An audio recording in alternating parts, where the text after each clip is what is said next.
All right, I turned my microphone on. All righty, that's why I hear you now. Let me turn that light off in the back there. Okay.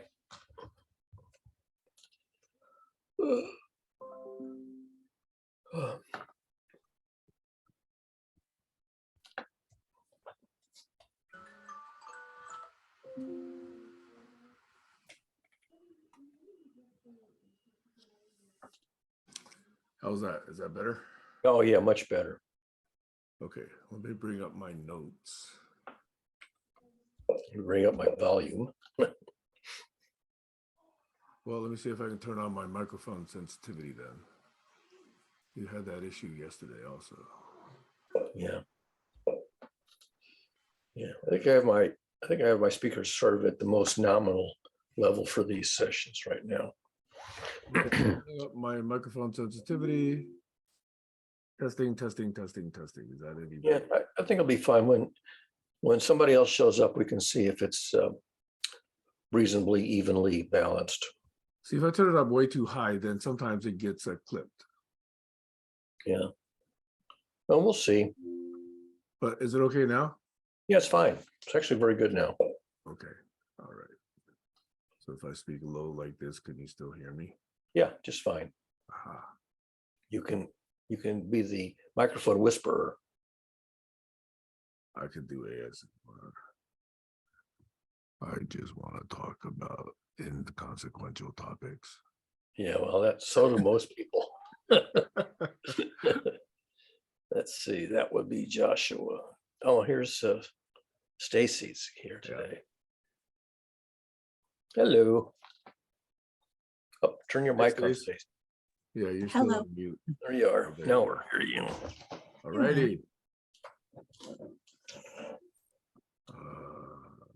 Well, for the record, I did have brunch yesterday at one of my favorite brunch places yesterday, but it was a big disappointment. They changed their menu. They got rid of 3 of their 6 best items, and I left them a pretty direct feedback on their survey form. I drove an hour to get to this place. Oh, wow. That's disappointing. It is disappointing. Corporate. It's a very good, but it's still a chain restaurant. But they had really, really good Mandarin crepes, Tahitian crepes, and Kijafa cherry crepes, which they completely got rid of. And could it be that they have a different chef that doesn't know how to make those? Well, there's like 30 or 50 different locations, and they've had this chains for over 100 years. Okay, it's a chain. And it's so good that no matter what location I go to, whether it's Southern California, Bay Area, or Washington, or Seattle, I order those things up until 3 months ago. It tasted exactly the same, and it was excellent. Standardized. But 3 months ago, they decided to get rid of those items, and that really drops my motivation to ever go back. Wow. Yeah. Speaking of chains, I heard that Subway, which is owned, I think, by 2 families, is up for sale. I guess those 2 families have decided to retire from the franchising business. Maybe it's just the mood I'm in, but I have to ask you, Sam, why did we need to get that on the record? Because you started off saying for the record, and I just need to know. I was just checking in. We're still just gathering. All right. Because he was recording. So, and for the record, I replicated my song parody over on my blog, where unlike on Facebook, you can actually put links into the individual words. So where I had the word link and blog as a reference to the otherwise unidentified source, on my blog post, I put the links in back to the original items on LinkedIn and that person's blog. But as far as I know, almost nobody ever clicks on those little source reference links to find out what it's really about. I mean, I'd be surprised if anybody ever bothered to do that. Well, it depends on how curious somebody is, right? Most people aren't that curious. That says something. Yeah.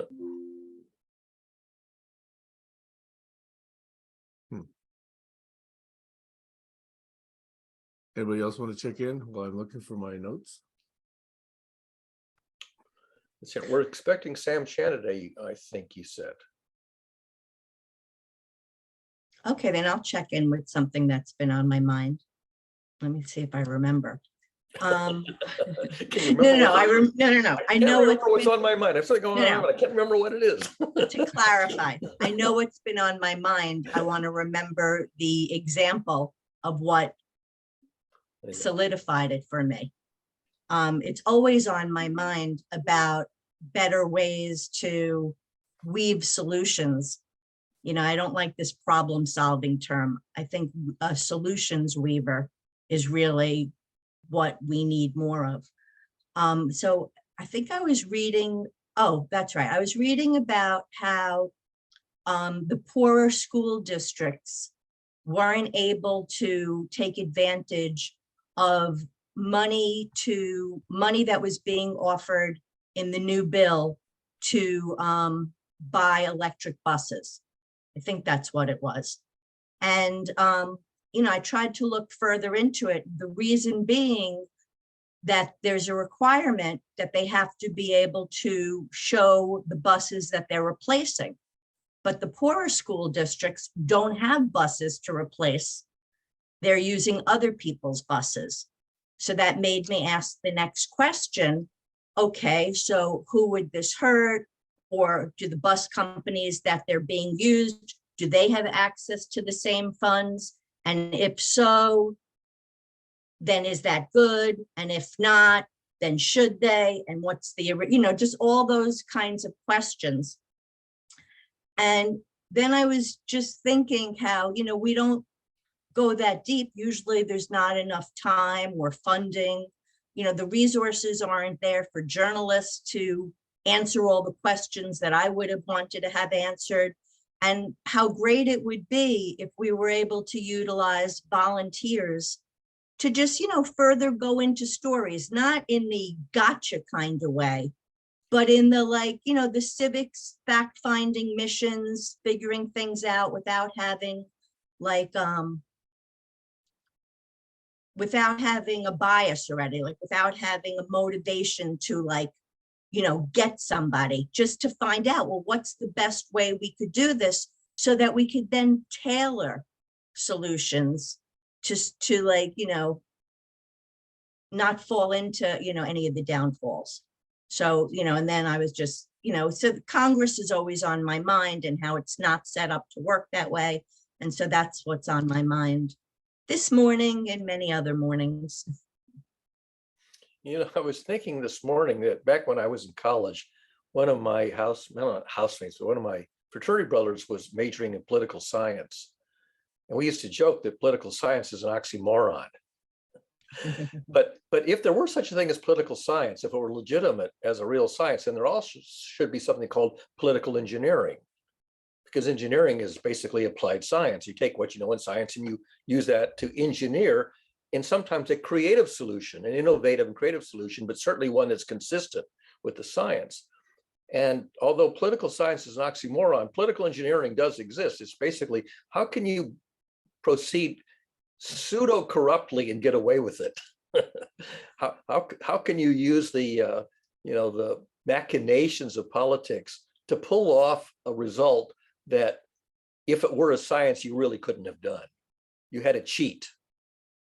Yeah, well, the thing is, if we had, like I was thinking, when I'm thinking of volunteers, I'm thinking about like all these people on Facebook, and I've said it before, there are some really smart people on Facebook. They may be intellectually dishonest because Facebook has created a situation that makes it more beneficial for them. But if it wasn't that way, there are people, they want to feel valued. They might have a certain skill.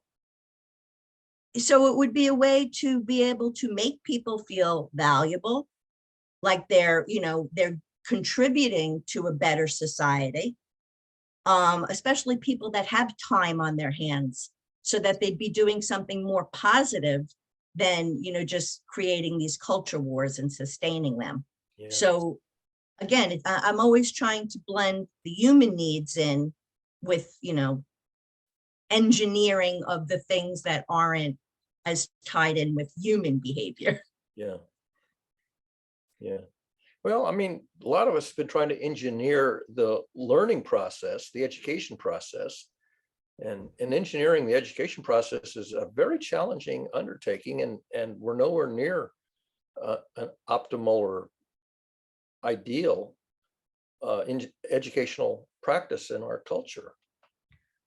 Well, the other thing that's missing is I think it's a really good idea to have the people for whom the solutions will benefit be part of the creating the solutions. Yep, absolutely. Absolutely. Yep. The passenger is also the co-pilot, because the pilot doesn't necessarily know where the passenger really needs to go. So the passenger is the co-pilot, the navigator, you know. But because of the way power works in our society, that doesn't happen. And I Exactly. think that we need to look towards that and how we can work around that. Yep. Yep.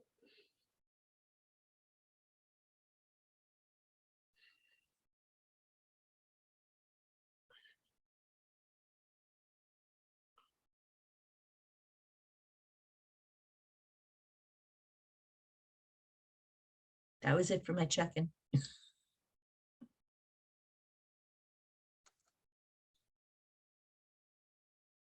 You're We're not. muted, You're Sam. muted, Sam.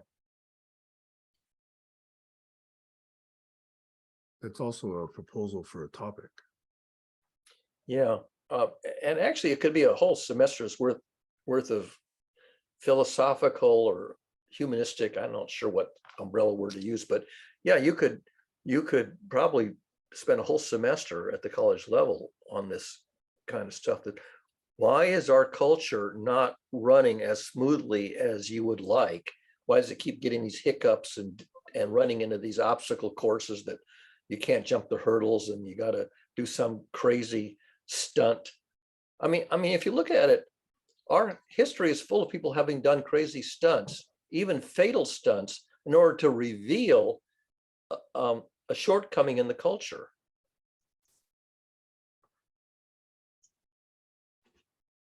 You're looking, oh, all right. So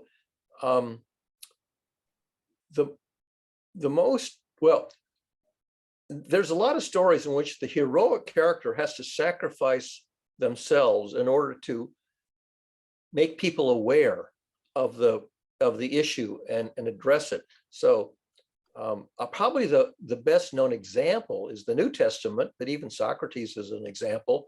And there's a lot of hero stories where the hero has to sacrifice themselves because everybody else around them is so dumb that they can't see, you know, the underlying problem. And a lot of people, you know, I mean, given that situation, you either walk away from the role of the hero because you don't want to die, or you say, okay, I'm going to make this a cause celeb and I'm going to actually sacrifice myself so that I can introduce this idea. So Socrates drank the poison, drank the hemlock, okay, because he wanted people to understand the issue. And those are sort of famous stories. They become, I mean, Galileo's sort of a little similar story.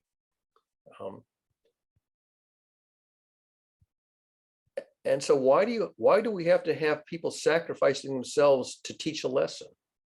Why can't we learn the lesson without people having to, you know, take the fall? Can we rephrase that? Can you say, do we have to? Well, yeah, I mean, if you don't, that's the point. The point is that people, a small number of people decide that we do have to, and then they do sacrifice themselves for the sake of saving the civilization from a stupid mistake.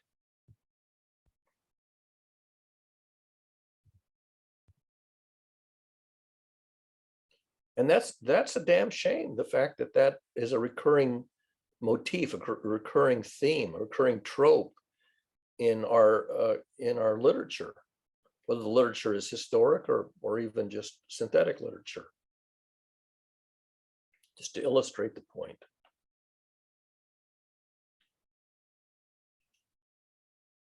You know, a friend of mine says, if you have to fall on your sword, make sure the sword is flat against the ground.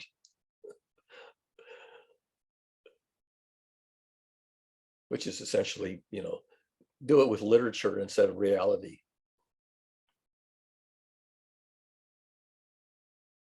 No, So when attention you, go ahead. go ahead, Sam.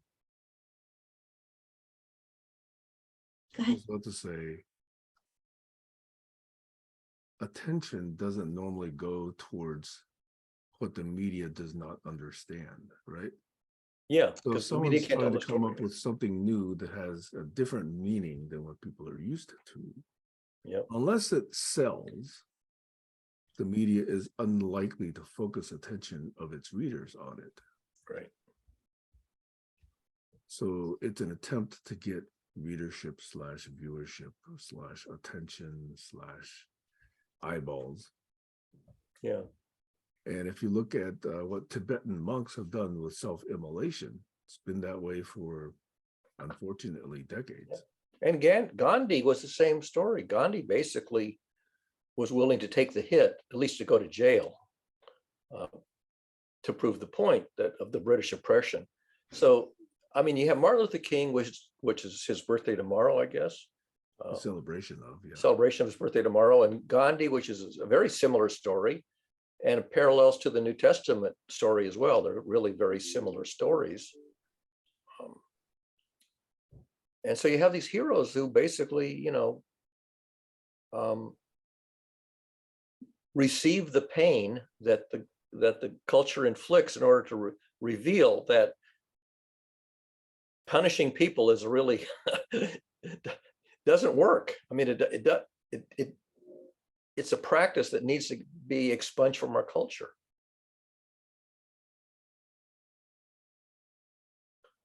Because among other things, we tend to punish the creative types because the creative types are breaking the rules, which they have to break the rules in order to be effective. So the rule mongers end up punishing them. Would you consider Jesus an example of this, or would you consider that? Oh, yeah, absolutely. I think Jesus is probably the best known example. He's such a best known example that they built a freaking religion around him. Now, they didn't quite build a religion around Gandhi or King, but they're really very much the same story. Do you subscribe to the Jesus went to India hypothesis? I don't really know if there's any evidence to support that. But that's also quite, I mean, well, we know that Jesus was aware of the stories of the Old Testament. That's pretty clear.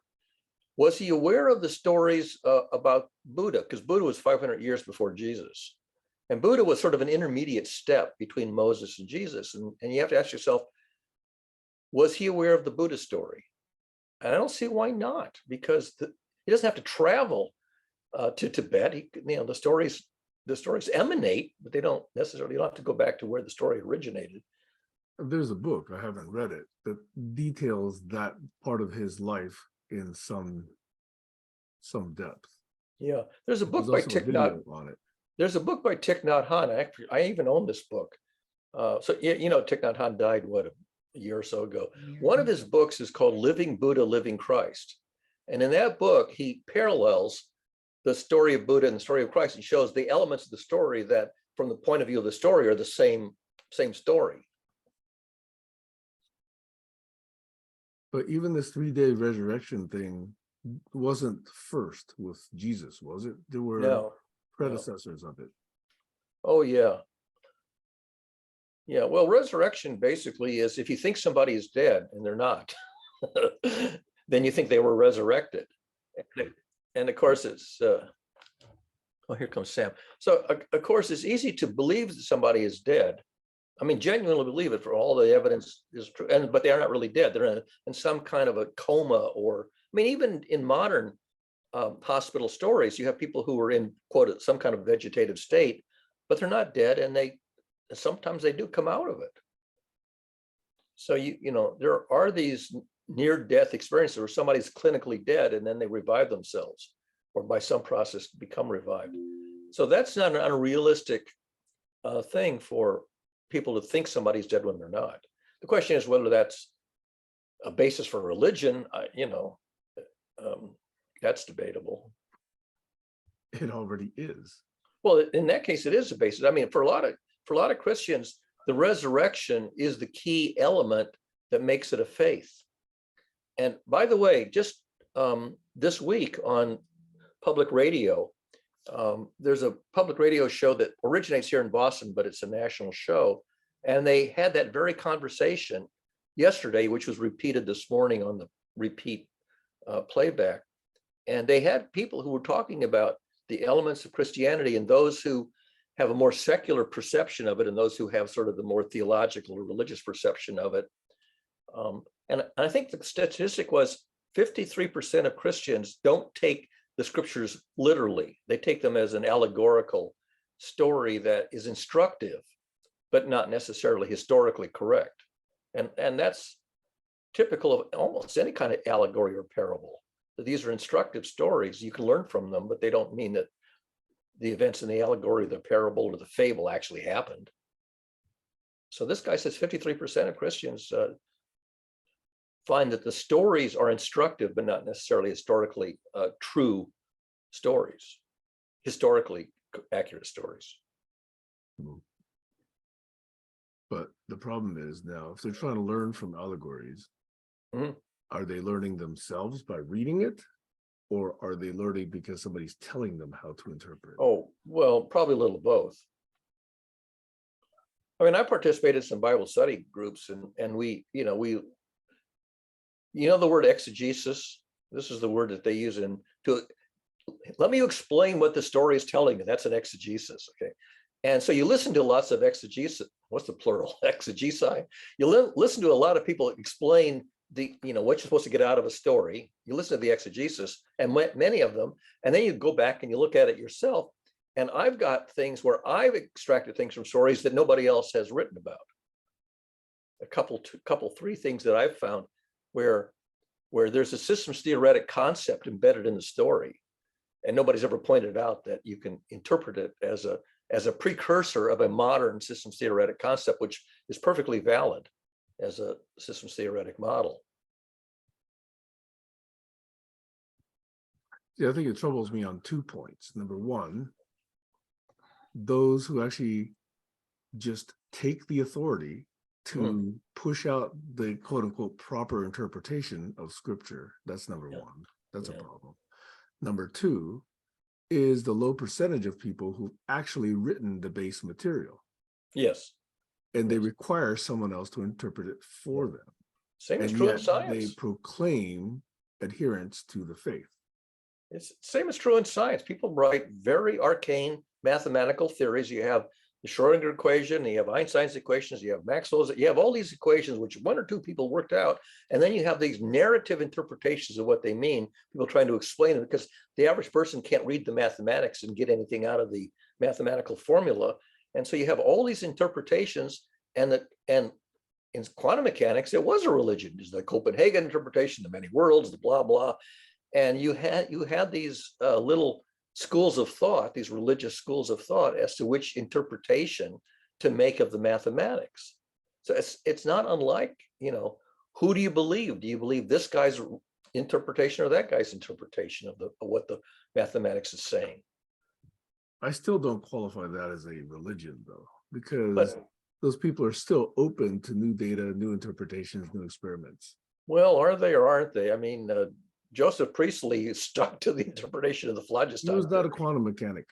That's true, but the point is that the same thing happened. I listen to people today talk about the many worlds interpretation, the Hugh Everett stuff, which I think is baloney. But a lot of people, buy the many worlds interpretation or the many dogs interpretation. So there is a parallel there between what you believe, what you take on faith because you can't work it out for yourself.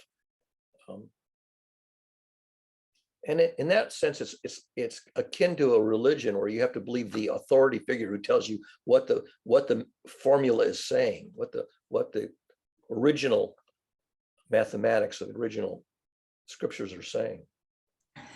The way I think about it, Barry, if I may, is you can have it authority perspective, you get faith, you get religion, you get not, all those are labels. The important thing is that how do you extract the data out of the what's actually happening, and you can predict accurately what's about to happen. If you cannot predict whatever happens next, who cares of what the authority or religion or whatever it is? It's fine with me. I'm go whatever you want. You know, that's the way I think about it. And that's what a illustrative story, if you take a story that's sort of boiled down to its essence, then the story basically says, this is going to, if you behave the way the characters in the story behave, this is the outcome. Yep. And so a story is a way of generating a prediction from a Yeah. exemplar, a sort of a prototypical exemplar. And Carl Jung had these prototypical stories, that you generate a character that fits some character model, and you're going to have this fate. Right, right. I love the way story you bring it out. The story for me, take me a long time to figure this out. Story is a good way to string all the facts together beautifully, just like people memorizing 20 character or 20 random numbers, whatever it is. If they have a story to string them all together, they'll remember all the numbers accurately from first one to the last digits. There's a great quote, and since you haven't been on, you probably never heard me say this quote. There's the late Umberto Eco, who was both a applied mathematician. He did semiotics, but he also wrote novels. And he's got a great quote, which I love. He says, whereof we cannot express a theory, we must narrate a story instead. I love it. Thank you. This is, I figured it out. Like, yeah.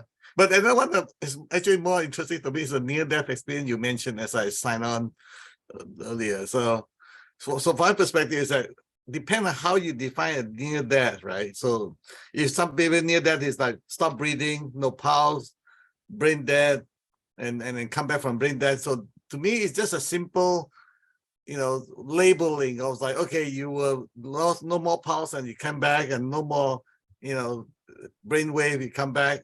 So that's near death. And then who knows what God defined death is, right? And really, it's another label of misnomer from my perspective. My I have multiple near-death experience, but I might define near-death differently than most of you have defined near-death. For me, near-death means, I'll give you one story and then I'll tell you, to me, it takes me a long time for me to define this as a near-death experience.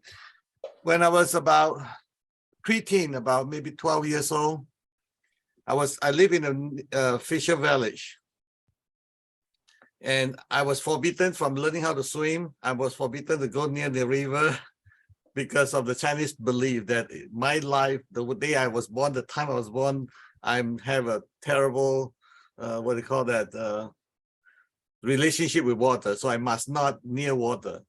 So, and then I was sent to the near, because we live in a fisher village. So I was sent to a house to get some food for the duck that we raised, and the water was all the way raised to the riverbed, and there was a boat near the riverbed. I was being playful. I just jumped from the riverbed to the boat, and I slipped. I dipped all the way down, and the water must have been 12 foot deep or something along that line. And I don't know how to swim. There's nobody around me within 10 feet that I can think of. I'll say as far as I can tell. Okay. So all I remember was I read somewhere that my body can float. That's the facts number one. Second float is I must reduce all my resistance for me to like a spring load. If I get my spring correctly, I can touch the bottom of the river. I can spring right back. I tell you. So I put my hand together on my lap, and then I straight all the way down. And once I get up, I know that I have to use my crawl to go to the river because it's muddy, it's watery, and it's soft. I'll do everything I can to make sure that I only get one chance to do this. Otherwise, I'm gone. I define that as near-death experience. So yeah, that's one example. Yeah. And no stop pulse, no stop brainwave, no stop whatever. That's to me. Trust me, I won't be here. So to me, that defined as near death, and takes me many years to figure out. Yes, it is qualifying. So what, Well, my dad had a near-death experience. He died on the operating table. I don't know how long he was out for, but his heart stopped, and he stopped breathing, and he woke back up after a week. And he said to me, and he never believed in near-death experiences. We used to have like these arguments, you know, and he said to me, I must have died because I left my body and I went to, and he gave me the address of where he lived, you know, and he described what it was like. I have to say, 3 days later, he died, but he came back to tell me of that story. Beautiful. That's Thank you. interesting. Yeah. Yeah. I don't think it's that uncommon, although most people probably don't go around telling these NDE stories, but the other near death is when somebody near to you dies and you have a very strong connection to them, so that you're in attendance of a death experience, even though it's not your own death. That's the other kind of NDE. As a friend of mine, John Darrow, Sam, you might know about John Darrow. He was on the hospital bed on UCLA for 9 months with no brainwave, no pulse, no nothing. And he was telling me a story how he come back, and it's a long story. You know, Yeah. best felt by him. So that's the one that with the longest death, and people are ready to unplug the whatever the plug is, and the doctor was 96 years old, doctor in UCLA. I don't remember the doctor's name. He said that, well, John, if you're still here, blink your eyelid, something like that. And he blinked, and that was it. You know, it's like they kept him alive for another 3 more months, and then he recovered and stand up and all that stuff. So. Yeah. There's a fair number of these stories. There's one involving the voice character actor Mel Blanc. He was in a terrible car accident and he went into a coma. And his son tells the story. This is on stories on some episode in public radio about how he brought his father back to life after all the doctors had given up. And what was deepest inside of him was the voice characterization work he did for Disney. And so finally the son called out not to his father's real name, Mel Blanc, but to the Porky Pig or whatever character. And he got out of his comatose father, that's all, folks. And that basically was the one living thing left in him, was this famous line that's at the end of every Warner Brothers movie. So, and there's another story of a guy with his fiance, the same kind of similar story, that she was in a long-term coma, and he finally, by holding her hand and working with her fingers, gradually brought her back to consciousness. So there are these stories, and they're well told. Of course, again, these are stories. So do you take the story at face value? Because you weren't there to observe it. Yeah. So how much of the story is correct, and how much of it is a little bit there just to make it a good story? But if you have enough examples that you can relate to, then pretty soon you think, what's the definition of death?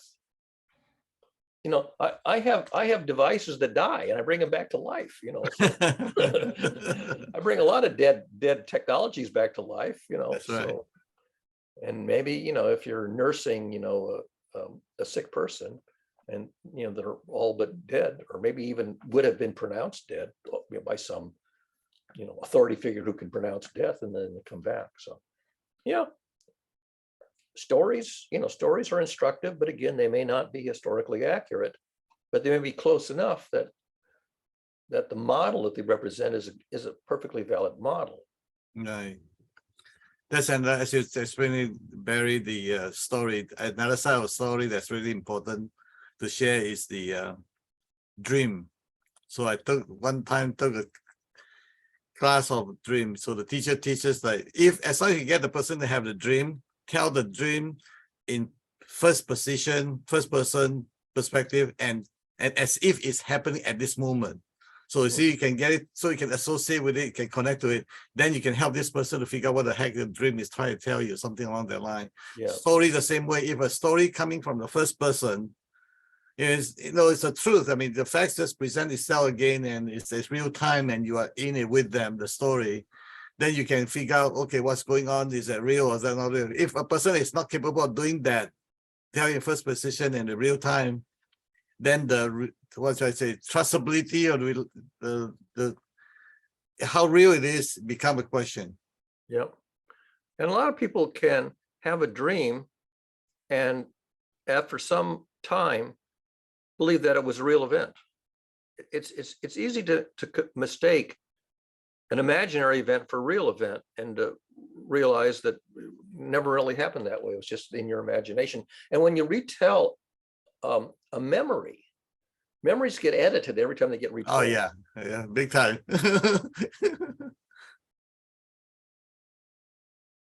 Even as I tell my story from before, I was like, oh, I catch myself editing. It's like the fact was not so clear anymore. So what do I do with this? Yeah. And we edit stories to make them more digestible to the Yeah. audience. In Yeah. the same time, they may depart from, from what really happened. Yeah.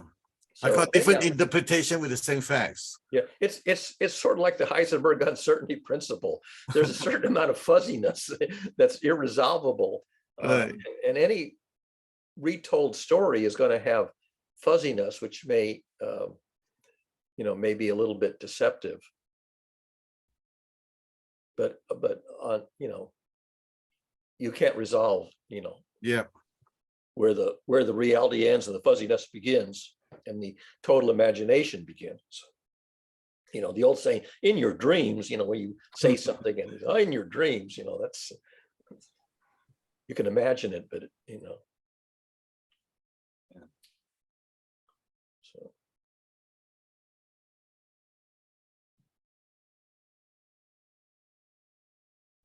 Sam went to get something to eat. Coffee. Yeah. Coffee. Okay. Yeah. The same coffee. Okay. Yeah. Uh, So what's the story that gets you to talk about near-death experience? I'm interested, the source of the activation of the topic. Oh, well, the other thing that's kind of a version of your experience is the death of a relationship.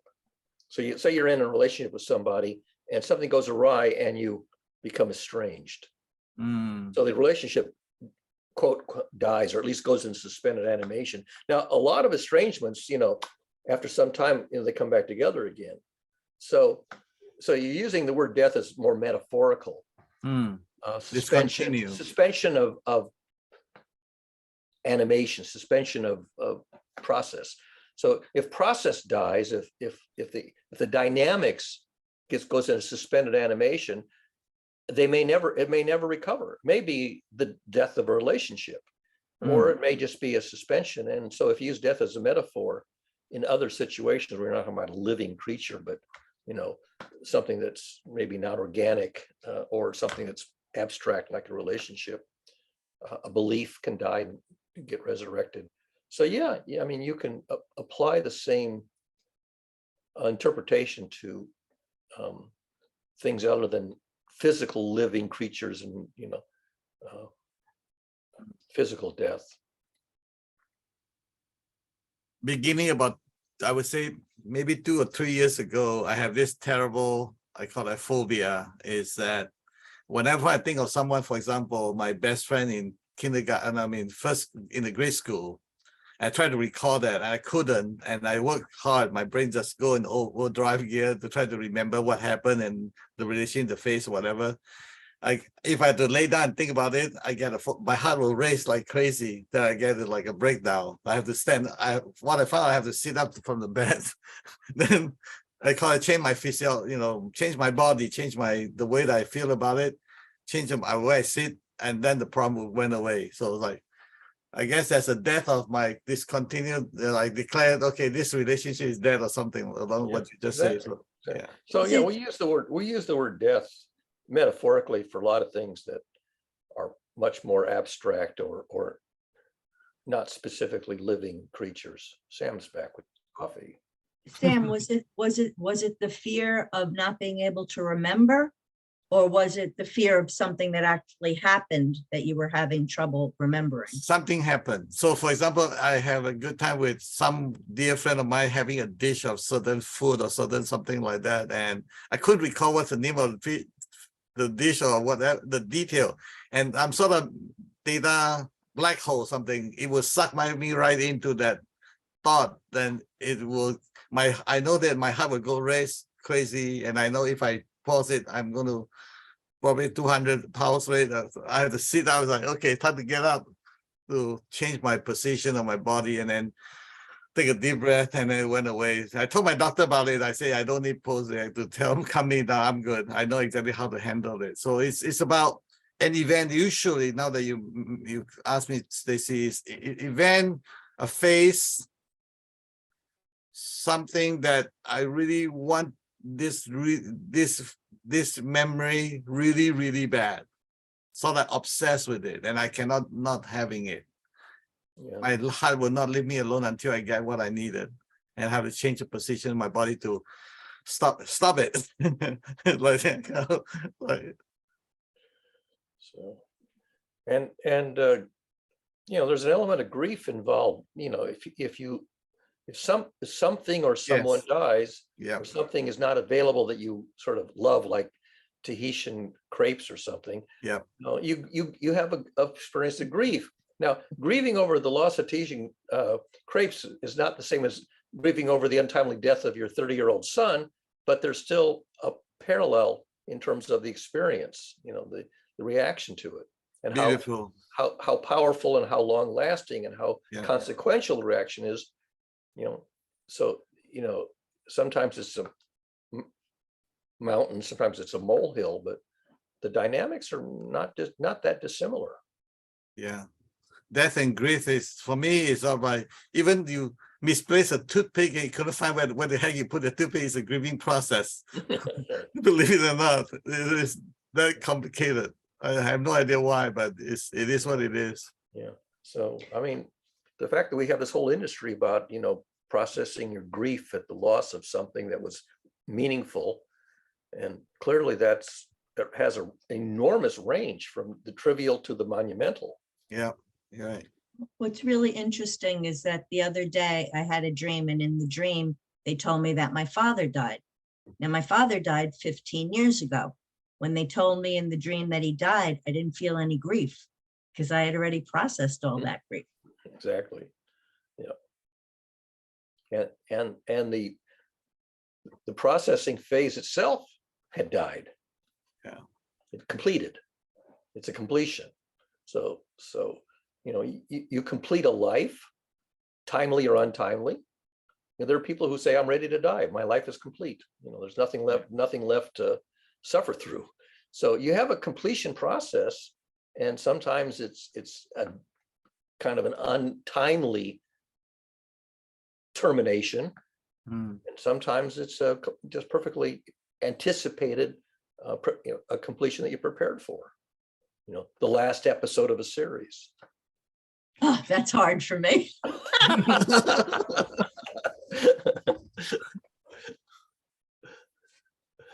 So one person's OD is another person's completion. How's that? Yeah. If that makes sense. Yeah. So there's a saying that I wrote a long time ago, that nothing is as simple as it seems at first, or as hopeless as it seems in the middle, or as finished as it seems in the end.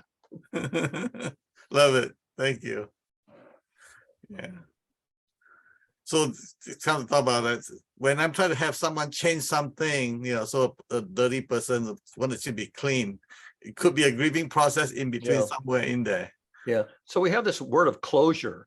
I didn't learn the word closure, I think, until maybe my 30s or 40s, but there's this notion that if something is coming to a disturbance, a disruption, do you get something that they call closure, so that you can sort of get beyond it and resolve, any unresolved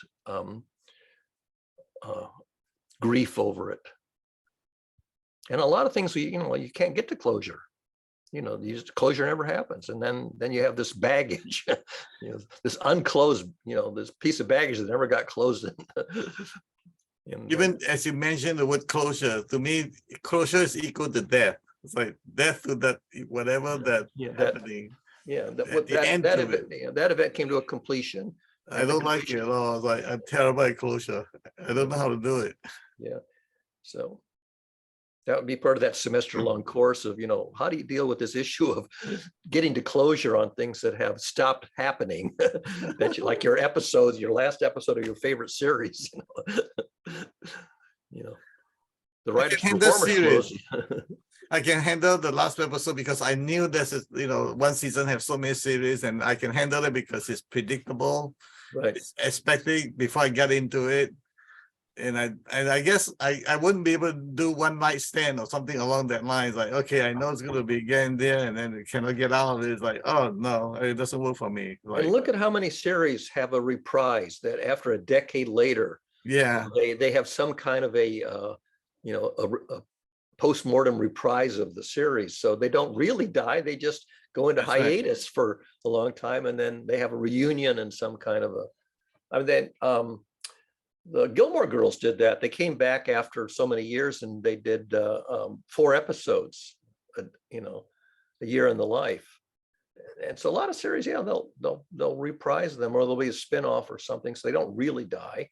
They're not really finished in the end. They're just the phase ended, but then then there's a new moon and a new cycle, that has some echo of the previous one, but it's not exactly the previous. It's a new episode, but it's an echo. right. Well, there's another level, another perspective. You see that as I speak, the sound travel, and if you travel fast enough to catch it out, 1,000 years from now, you can still hear what I just say. Right. So the people on Alpha Centauri are going to be watching I Love Lucy in about 4. What is it? 4 years. Maybe already, because it's. Yeah, they've been watching for decades. They only had to wait 4 years, right? So they've been watching all of our reruns from 4 years ago. Not to mention which recently we now believe more strongly that Earth-like planets are plentiful and even close. Yeah. Which then really raises the Fermi paradox. How the hell we haven't heard from them yet? Why haven't we heard from them if they're that near, so many of them that nearby? What about if some people have heard from them? Well, they claim to. That's your story. And then again, what's the, how credible is the story? Well, but that's the thing, 30 years ago, if somebody would have made the statement that Sam made, they would have been mocked and ridiculed. And the other possibility, which hasn't been ruled out, is that life on Earth was seeded by spores from another star system. And I don't know that we can either prove or disprove that. We know that, for example, that stuff from the surface of Mars lands on the Earth, and the stuff from the Earth lands on Mars. There is a bit of exchange, not very much, but enough that theoretically, you could have spores that can float through space in a state of suspended animation for eons, and then it's like a seed. You can carry a seed from here to there, and it will germinate after long periods of time of stasis.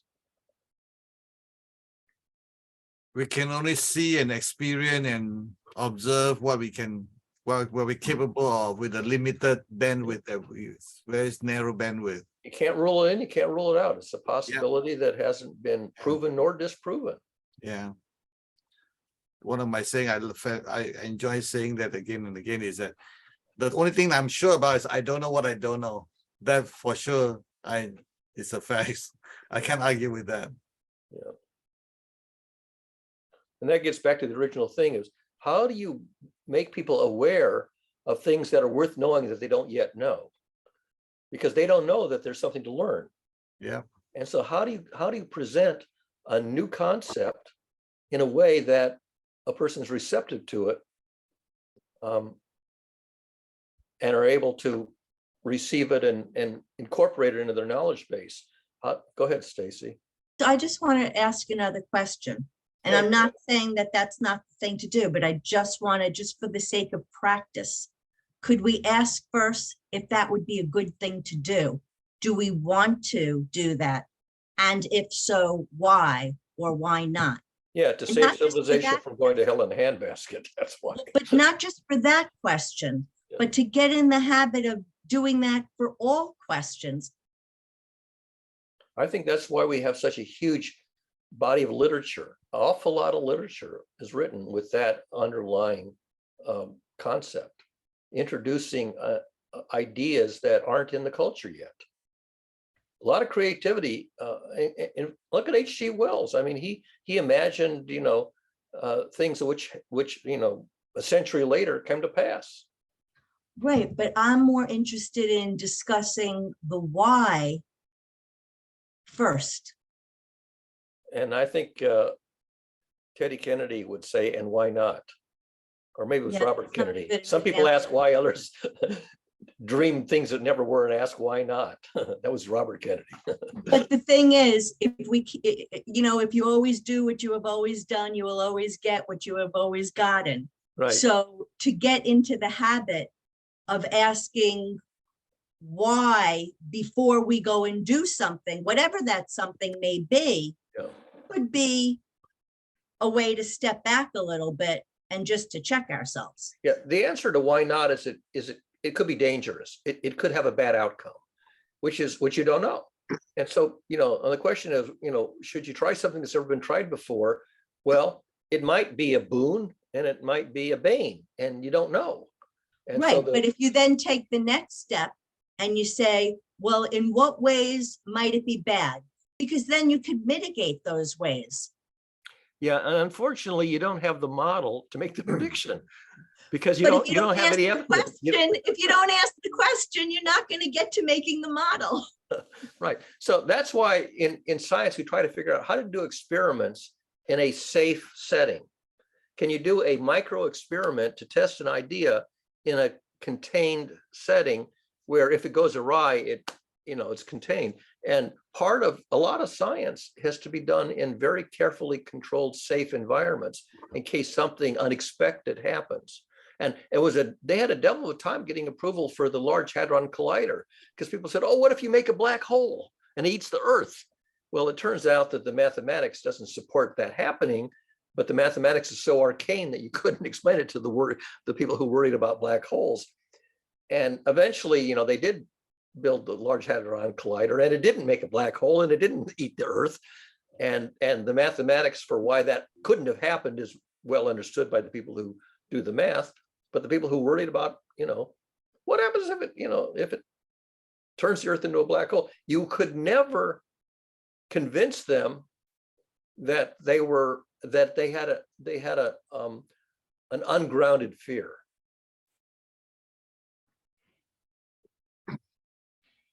That brings me to the question of who is they and why do they get to decide? Because they run for office and they control the purse strings. Who And pays how for do the- we change that and write a new story? Well, the way I changed it is I only did research that didn't need to be funded. If I needed to be funded to do my research, it wouldn't have happened. But I chose a field of research where I didn't need a lot of resources.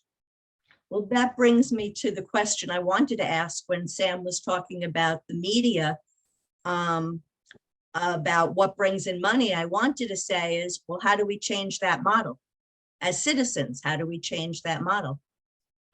Yeah. Ask the venture capitalists. I think Joshua knows more about venture capitalism than anybody I here. want to ask them because they're going to create another model, just like, I mean, What I did is I learned about the fact that they take volunteers at the Science Museum. And I figured, okay, the thing that I'm doing research on, I could carry out my research by being a volunteer at the Science Museum and observing the visitors, engaged in the learning process. And I could collect evidence to substantiate my theory. And they, I didn't have to pay them to go to the Science Museum, and they didn't pay me to be a volunteer. So it was a zero cost thing. It was a clever ruse to be able to have a laboratory to run my experiments, except that I wasn't controlling the experiments. I was just taking raw data from reality. Sam, you wanted to say something. You have your hand up. I do notice that I hear Stacy asking questions so that we can actually explore an issue. I also noticed that you're actually answering Stacy's questions. So the question is, are my answers responsive? Well, I think Sam's trying to say that when the question's asked, maybe to leave more room for everyone to really think about it and not just be sure we have the answers. Oh, so what you're saying is, don't answer right away if you have an answer, but wait. I'm saying sometimes answers preclude further elaboration, especially collaboratively. In other words, if I give an answer to a question, especially if I do it authoritatively, perhaps sometimes it doesn't leave much room for further thinking around the question. It can if you have the power to shut down the conversation after you've given your one answer. And that's usually not the case. So, Generally, that's not doesn't happen here, but I think there are situations where the authoritative answer comes from the authority, and then they the cloture, then they end the discussion at that point, and that's a political tactic, to give the classical answer, the politically correct answer, and then shut it down. Well, the reason they can shut it down is because, first of all, the person that received the answer is accepting the answer as authoritative and is complete, and Right. and they don't feel that they can do anything about it. And this is, I don't want to get myself into trouble if I create more trouble for the politician because Right. I might go to jail for it or whatever that reason there may be. So that's a lot What of. do you do? So what do? You go off and write a song parody and you put it on your own blog. Right, Stacy? if it's allowed. you haven't seen me write one song parody yet.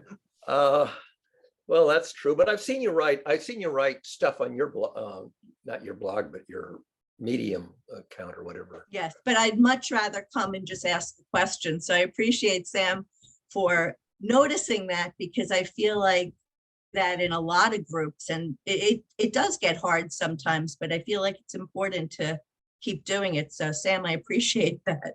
Well, if you ask really good questions, I mean, a really good professor loves really good questions. And if you ask a really good question and the professor shuts you down, that's not a really good professor.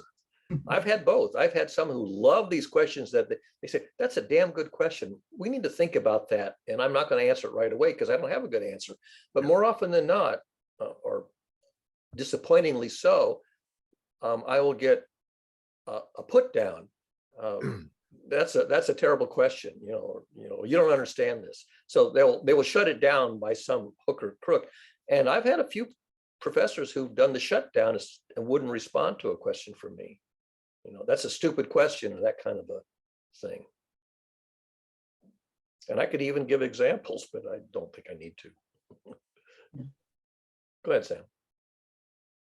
In my experience, there's also kind of a group dynamic where if the smartest or most authoritative or the loudest or the most credentialed person answers first and quickly, then others actually recede into the background.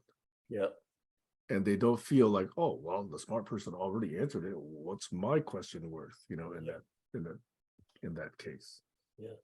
So sometimes it's interesting to notice those dynamics in a group. Yeah. To see, is there space for others who are wondering to express their wonder? Yeah. I've been in other discussion groups where I would wait to go last. Instead of jumping in at the beginning of a question, I would wait to go last. And the downside of that is they run out of time and I never get to go at all. And so I have this issue of, should I jump in early and get in, or should I wait until everybody else is given their answers, at which point, the clock ran out the clock. Go ahead, Sam. And for the record, that's why I've been involved in these conversations for now 5.5 years. Because you don't want to run out the clock. No, because I don't want to jump in with a first answer. Yeah, okay. But in the cases where they run out the clock and I never get a chance to go because I was waiting to the end, I will then go off in my own space and write an essay or some kind of a thing. I will first write a straight essay.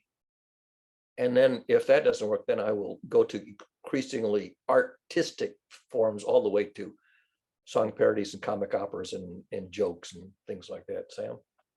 So I am asking a question to allude to the following, which I'm going to ask bluntly. In other words, how do we as systems thinkers optimize what comes out of these contributions from each of the participants so that the co-created thing, whether it's a decision or a perspective or an elaboration or a story or any other kind of work, is in any sense optimized, better than? Yeah, I don't really have a good answer for that. But that is a question that comes out of what happens if we take this from a systems thinking standpoint. From the system person perspective, is that you want to be as comprehensive as many perspectives as possible. So for me, the reason I waited until I'm the last person to speak, and Sam know that in the mastermind I was the last person I used to. If I don't get a chance, means that there's some more perspective that I was not aware of, just added.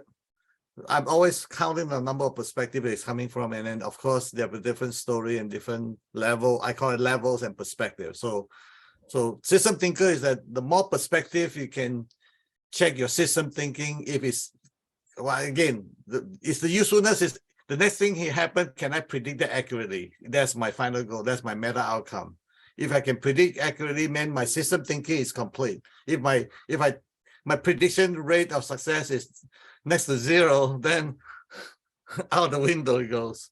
So that's how I define system thinking. I start with system thinking. Peter Sengi's work, I guess, 30 years ago, and I was very fortunate to start with that. And it's comprehensive. It's that, again, the tool is how can we, in a structured way, figure out how complete the system thinking is being thought of. If it's not very useful, then there's no point of giving the useful or not is, again, predicting the next thing happen. The funny thing that is that if you want to make a prediction and be correct, you have to make the prediction before the event happens. Yes. If you hold off giving your prediction until the end, then it's a post-diction. And even though it's correct, they don't know that it was a prediction because you didn't say it before the event. You had that's the irony. Right. Unless you you have to say the formalize prediction. that in the approach. Say it again, Sam. Unless you formalize that notion of prediction. Yeah, you'd have to the write it approach is down. taken. You have to write it down, put it in a sealed envelope and set it aside, and then Right. come back to it and prove that you had that prediction Well, articulated. that's one way. There are other ways to do that. So in other words, if you take the sum of all data, sum of all collected knowledge, and you come up with let's say a hypothesis that you can run on that past data objectively, okay, then you can still say, okay, this hypothesis with that data predicted the following outcome, and you can still do that in a fair and open and scientific method, even though you're doing it ex post facto. But how would you tell if it's correlational or causation? It doesn't matter really. If you're doing back testing, you don't really know. So if you take a look at financial models, that's always how they do it. They look at all the financial history, they come up with hypotheses or tests or approaches or methods or whatever they will call, filters, whatever, and they apply it to the history of data and say, okay, 89% of the time it predicted this, 11% of the time it predicted that, I'm going to go with it. And that's a fair way to use data. I think you have to do both. Yeah, There's you a have to do funny both. That's what I'm saying. The first one was one way and this is another. Oh, there's a funny story about that has to do with whether or not you could have a deity who's omniscient, who knows in advance what's going to happen. And the example comes from Raymond Smullyan, one of my favorite logicians. It's in one of his interesting books. he says, suppose that there is an omniscient deity or just an omniscient individual who knows what you're going to have for breakfast tomorrow. If he discloses his prediction to you today, you can falsify it by electing to eat something other than what he predicted. So one of the points is that you can have a prediction, but you can't reveal it because it can be made non-causal. That is, the prediction can cause the person who's going to do the event to elect by free will. This is a part of the free will discussion. So if God says, Stacy, you're going to have eggs for breakfast tomorrow, you can say, screw you, God, I'm going to have toast and peanut butter. Right. So there's this curious conundrum, a paradox about making predictions that can be falsified because they involve free will. The way I play with prediction is that I know for sure I have no idea what's going to happen. I have some hunch, but I have not enough data to predict it. I have that 3 level, and usually I just keep it for myself and then compare it. I do that actually when I pick up a book to read a book, I can't predict like what's the book content going to tell me before I start reading it. So active reading or whatever you call that. So I do that with the books. I do that with any event, interaction with people, because it just allows me to sort of like reaffirm that the knowledge or the wisdom or the information I gather so far is accurate enough. And if I'm way off, then I know that I need to spend more time to get into it. Yeah. So I think this is where my mind tends to like grasp, okay, which is if you have systems or models or theories or religions or, you know, whatever, okay, the value in them, and this is a question / claim, the value is in either the explanatory power or the predictive power. Mm-hmm. So if it can explain something to you that you can understand and tell a story about, okay, that's one way. If you can actually predict and say, okay, I know that Stacy's going to have, you know, sausage for breakfast tomorrow, then that's a different power, right? Now, if a system / model / theory / religion has neither predictive nor explanatory power, then how do we talk about it? One possible word I would put out there is it's of minimal use. It's like useless. It's a flight of fancy. Right. So when it comes to these predictions, we can say, well, geez, you know, we haven't really seen predictions come out of religions that have had a lot of power, but people hang on to them because of their explanatory power. But if you drill into that, and this is where I think the core of this particular group is focused, if you drill into that, even the explanatory power of religions evaporates. So that would be my claim / question. And that would be my invitation to further elaboration. Okay, so you gave two ideal traits of a theory: explanatory power and predictive power. There's a third one, which is really important, but often overlooked: diagnostic power. So you want explanatory power, predictive power, and diagnostic power, because when something goes awry, doesn't follow the model, then you want to go, what happened? What went awry and how can it be fixed? And I've earned a living, you know, because I could do diagnostic power in systems engineering and figure out why a system that had been working stopped working as expected, as imagined. One of the features of a theory, whether it's a theological concept or a scientific concept, is being able to marshal the diagnostic power. And I will tell you that I can model, or I can exercise a model of human behavior from 5,000 years of historical data, and I can diagnose dysfunctions. I can identify dysfunctions and I can diagnose them, but I can't fix them because I don't have the power to change. I don't have the power to change the elements of the system that are causing it to be dysfunctional. So you can have diagnostic power. That doesn't mean, and you can even reveal the diagnosis, reveal the root of the dysfunction. Good luck getting the system to fix itself. And this is the one of the things about Christianity that's problematic. You know, the song "Fix Me, Jesus, Fix Me." We all know we're broken, and the question is, how do we fix it? We can. I dispute that axiom. The thing is that I can diagnose things. I have, looks like the thing yesterday we talked about. I have no idea how to fix it. I can report the story. I can diagnose the failure mode, but I don't have the power to fix it. I barely have the power to therapize myself from the disappointment. That's the word I wanted to introduce. That's the reason I raised my hand, okay? Because in religions, they also claim to have therapeutic power. Now, do we want to acknowledge / concede that point? Because I wouldn't do so readily. Well, you can certainly observe the therapeutic value of some, for example, at Maybe, funerals. but is it a Funerals, placebo effect? no, I mean, Stacy might want to talk about the story of a correspondent of ours whose son unexpectedly died. Maybe you don't want to tell that story, but the father is going through a therapeutic grieving process, and he's doing a fabulous job, but it's a challenging grieving process. And that grieving process involves a fair amount of source material from theology.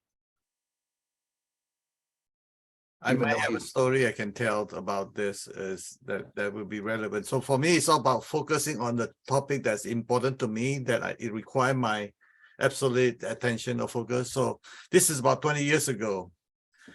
My mother-in-law have gangrene on her foot. She have diabetes. And basically, long story short, my brother-in-law is taking care of her, and 3 doctors in Bay Area already told her that she have to amputate her feet, right? And this is where I step in. This is how I do it. I let other people do everything. I did all the perspective, all the method they have gone, all that. So I say, okay, let me try. So the first thing I did was I contact a doctor in Stanford. At that time, I upload all the pictures that we document, all that stuff to the website. So I went to get an appointment to make long story short, I get the appointment to see the doctor my way, visit him with my mother-in-law. We talked for 45 minutes. He explained to me how the diabetes caused all the calcium to be in the vein, and it's so hard that you can use a ply to try to break it, it will not break. And so the blood doesn't get into the bottom of her feet. So it doesn't get healed because the oxygen, the blood, the nutrition of the blood doesn't come to it. So you need to. So I say, what can you do? Of course, engineer like the diagnostic mode, like Barry was talking about. Okay, so well, we use a laser to open up the channel so that the blood can flow there. So he tried that the first time. He tried for about 3 hours, and he got opened up the channel.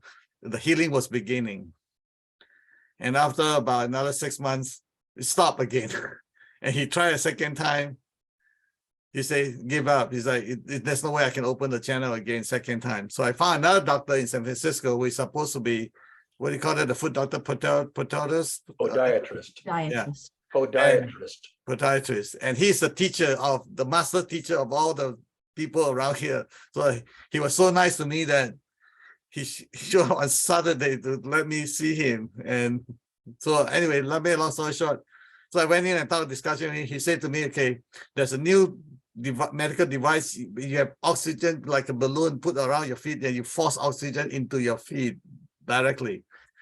I was going to explore that. I'm going to explore it anyway. Besides that, I did crystal channeling, you know, all that stuff.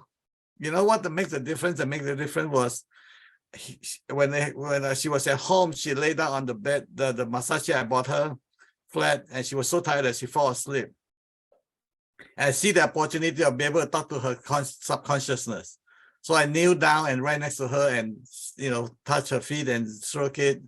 And I speak in her dialect, which is Cantonese. I learned Cantonese when I was in America, so my Cantonese is not very good, but I speak her native language, talking to feet, appreciating how she was be able to, you know, run away from China to Hong Kong carrying babies at the back and holding hand, and her foot, the sole was all torn out, and the feet was the bone was pounding on the road. That's how they got, and appreciating the hell out of the feet.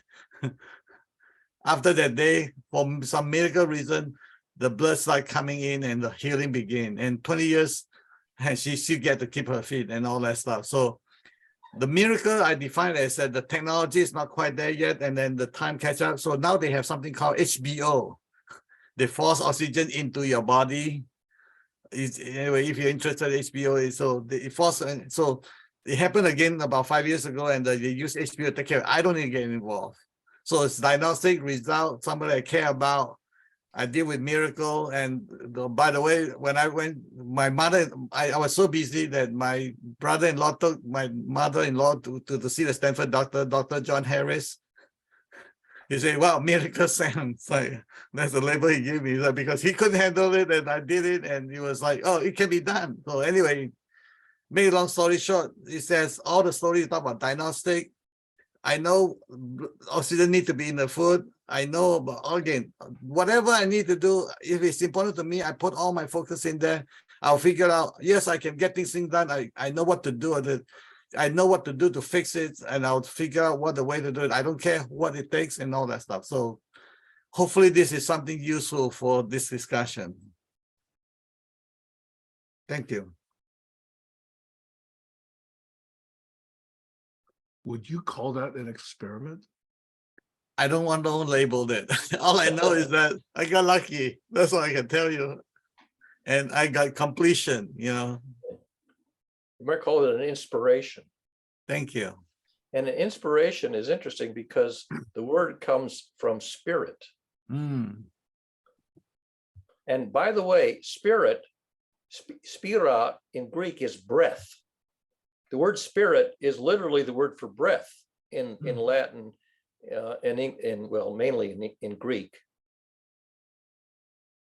The word for breathing in Latin is halate.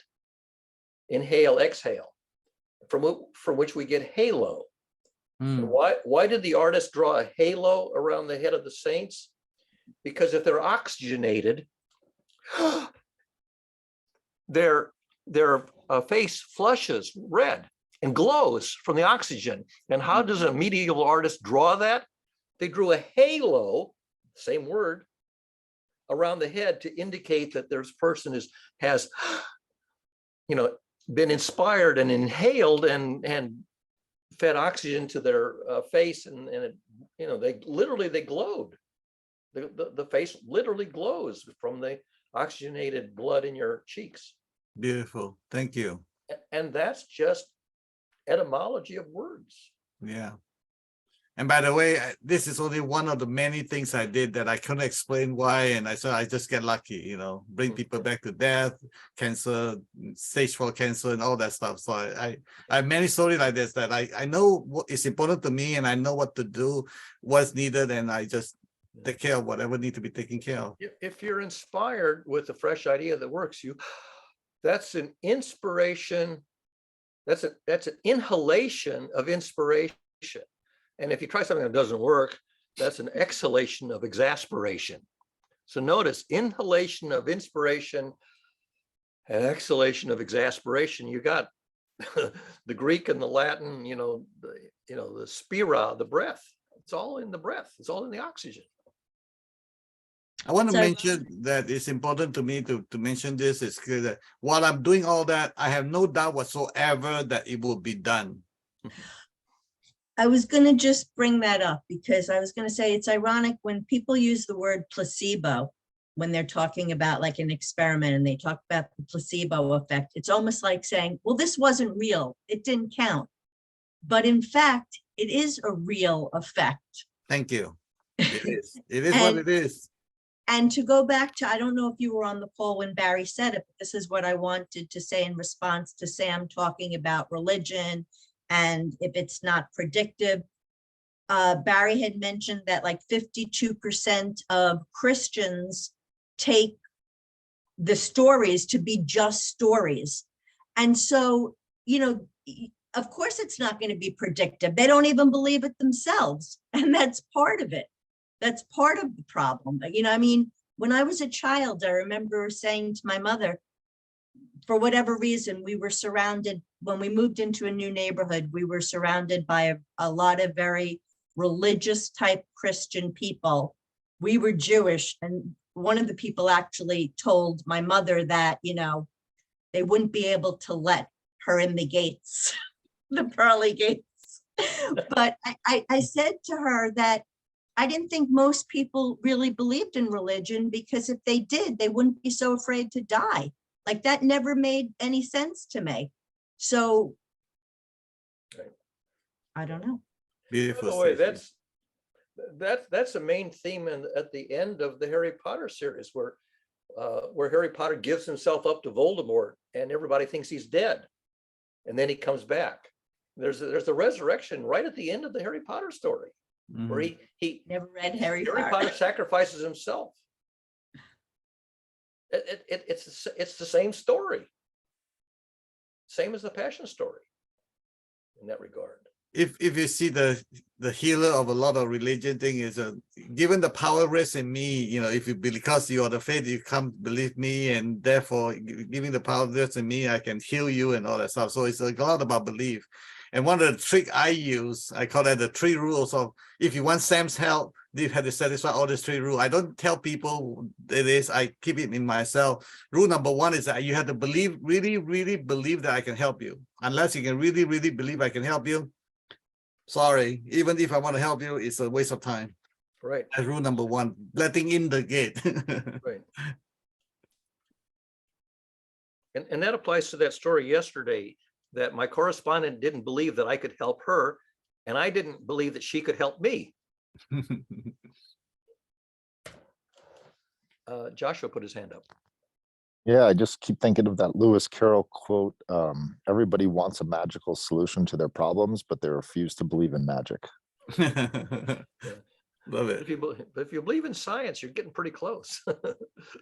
Well, what's the difference of science and magic? Meaning, Well, if that was you- the Arthur C. Clarke observation, that any technology sufficiently advanced is indistinguishable from magic.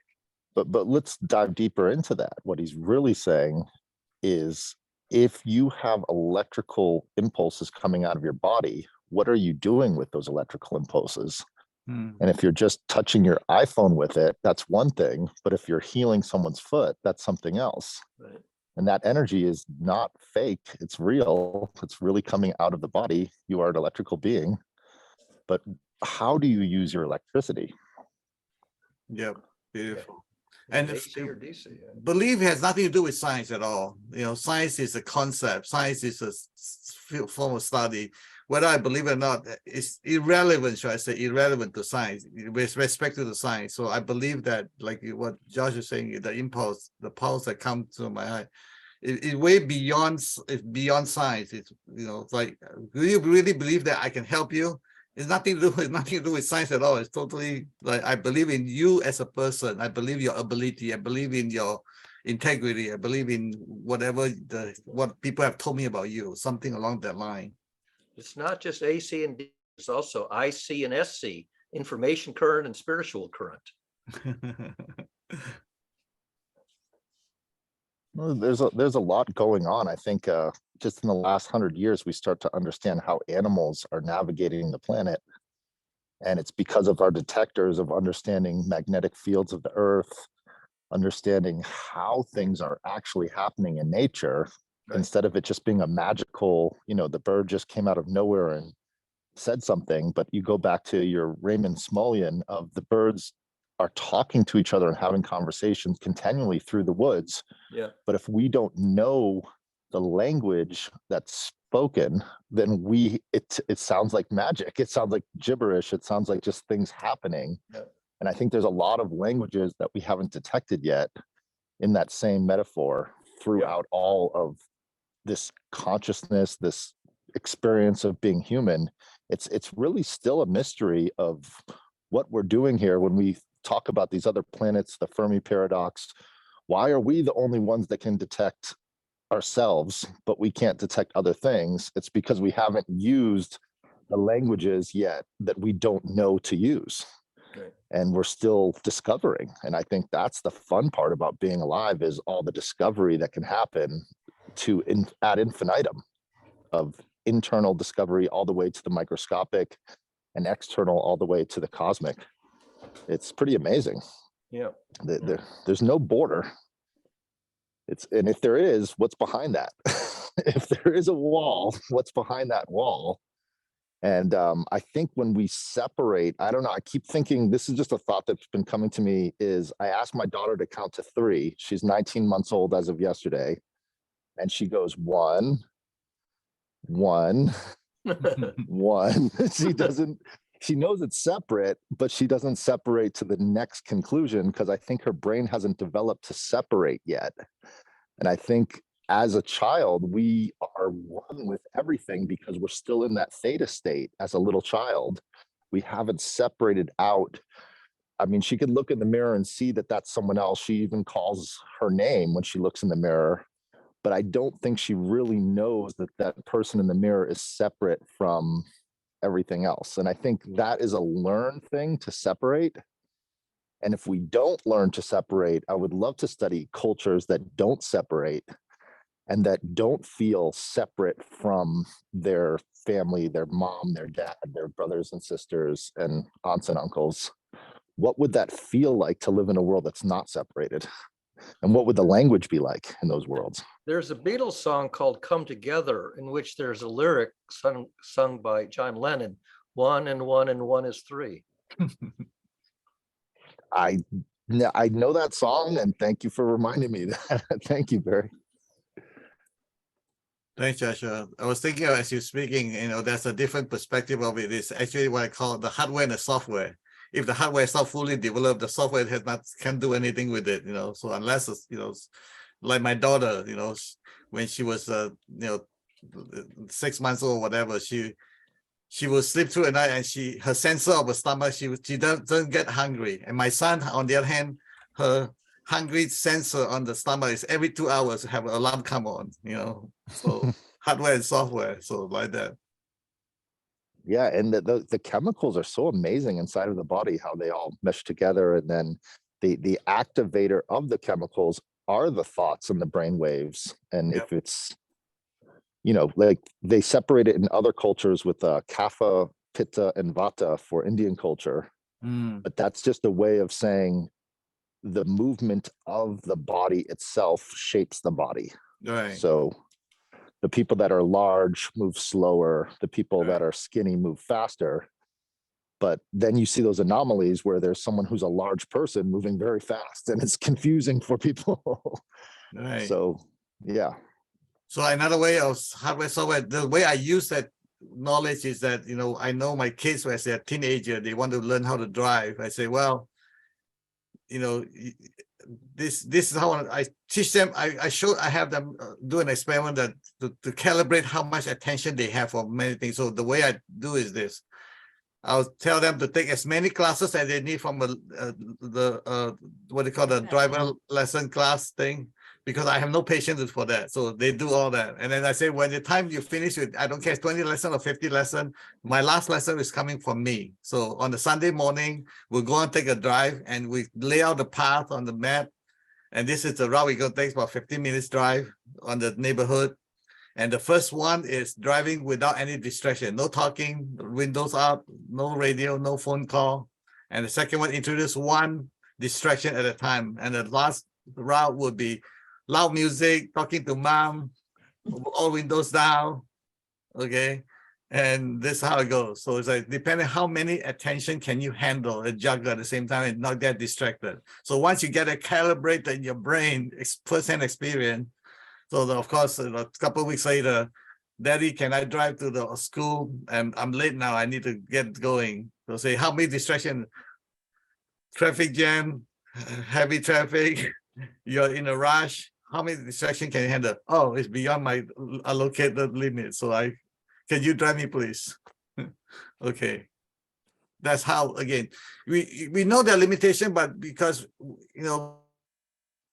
they have a blind spot. That's like, how do you tell a drunk person drunk? How do you tell a stupid person stupid? They're like we on the other side, our job is to help them to, your hardware is not ready yet. So I tell all my friends like 16-year-old not ready for driving yet. So just delay as long as you can until the hardware is ready for them.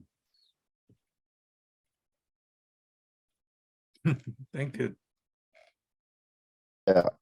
Yeah, my friend was a year older than me, but he didn't get his license till after me because his dad said, he's from Jamaica. He said, you're trying to be a frog in your own temple."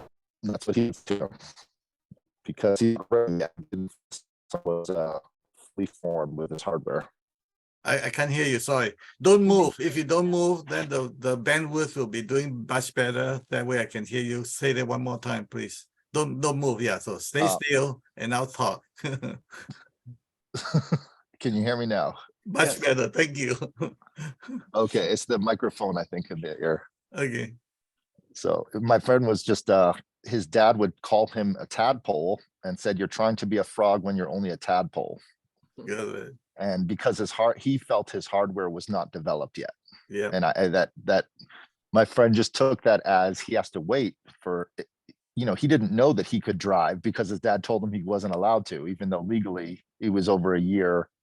He was already 17 and you can drive at 16. Yeah. So I think it's, how do you know when you're ready is the right. question. Well, the tadpole is easy. If the tadpole can hop and eat a mosquitoes in a bug in the mouth, we got a frog. We don't have a tadpole anymore, right? So again, you have a way to calibrate and test it. That's what the diagnostic about. What's diagnostic? Diagnostic is about your capability and the event that happened. Can you solve the problem or can you get the handle? Yeah. I guess the thing is, if you're told that you can't, then you believe you can't, so you won't. I guess That's a that's the very point I'm trying to make. That's a very irresponsible parent.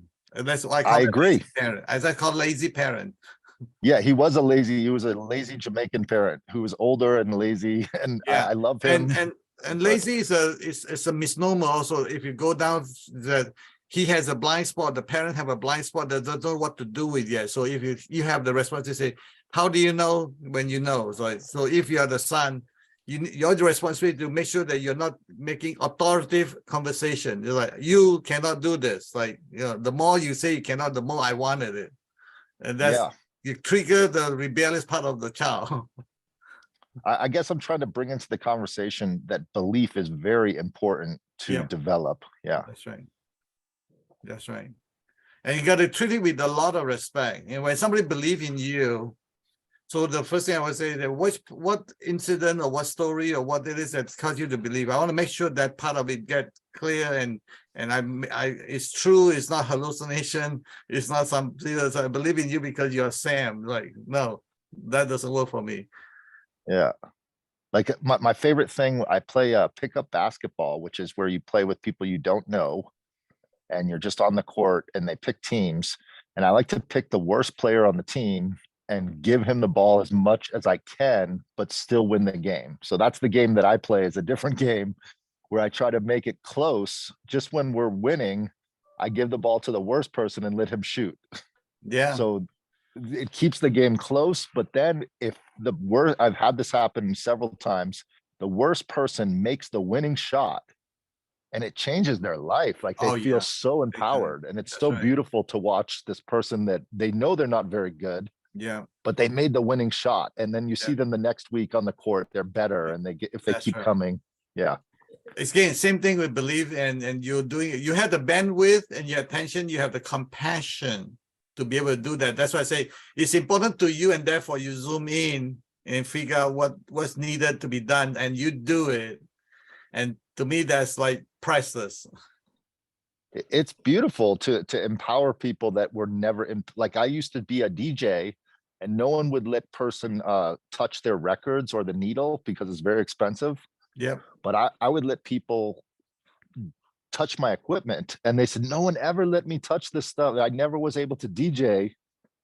And they felt so empowered and they got an appreciation for the music that they never had before because they were able to change the record and control it and scratch. And I think letting people use like an expensive violin, like $3,000 violin. That's right. No one will let you touch, these expensive instruments, but letting people, empowering them to try something, that's what changed my life. That's why I pass it on. That's right.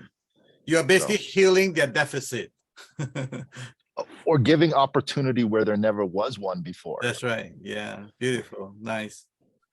So going back to the conversation we have is how do we do this? So that's why I say be more specific, then you can do something about it. When it's generalization, all generalizations are lie, including this one, right? Mm-hmm. Yeah, that's when Stacy was saying to you, Barry, who is they? Why did they say that? This is that way. We sometimes get stuck like grooves in a record of believing that we as society are not capable of these changes. But has anyone been given those opportunities? Until those opportunities are given and then they fail over and over again, then we can say that generalization is true. Yeah. But if those opportunities aren't given over and over again enough to see that it can change, then we'll always believe that we can't. Like running the 4-minute mile, we'll always believe it's impossible. Yeah. So it's not that I don't believe we can change, is that I have not discovered a method that can foment the change. But have you given the opportunity for that method to ferment? Oh, yeah. Or-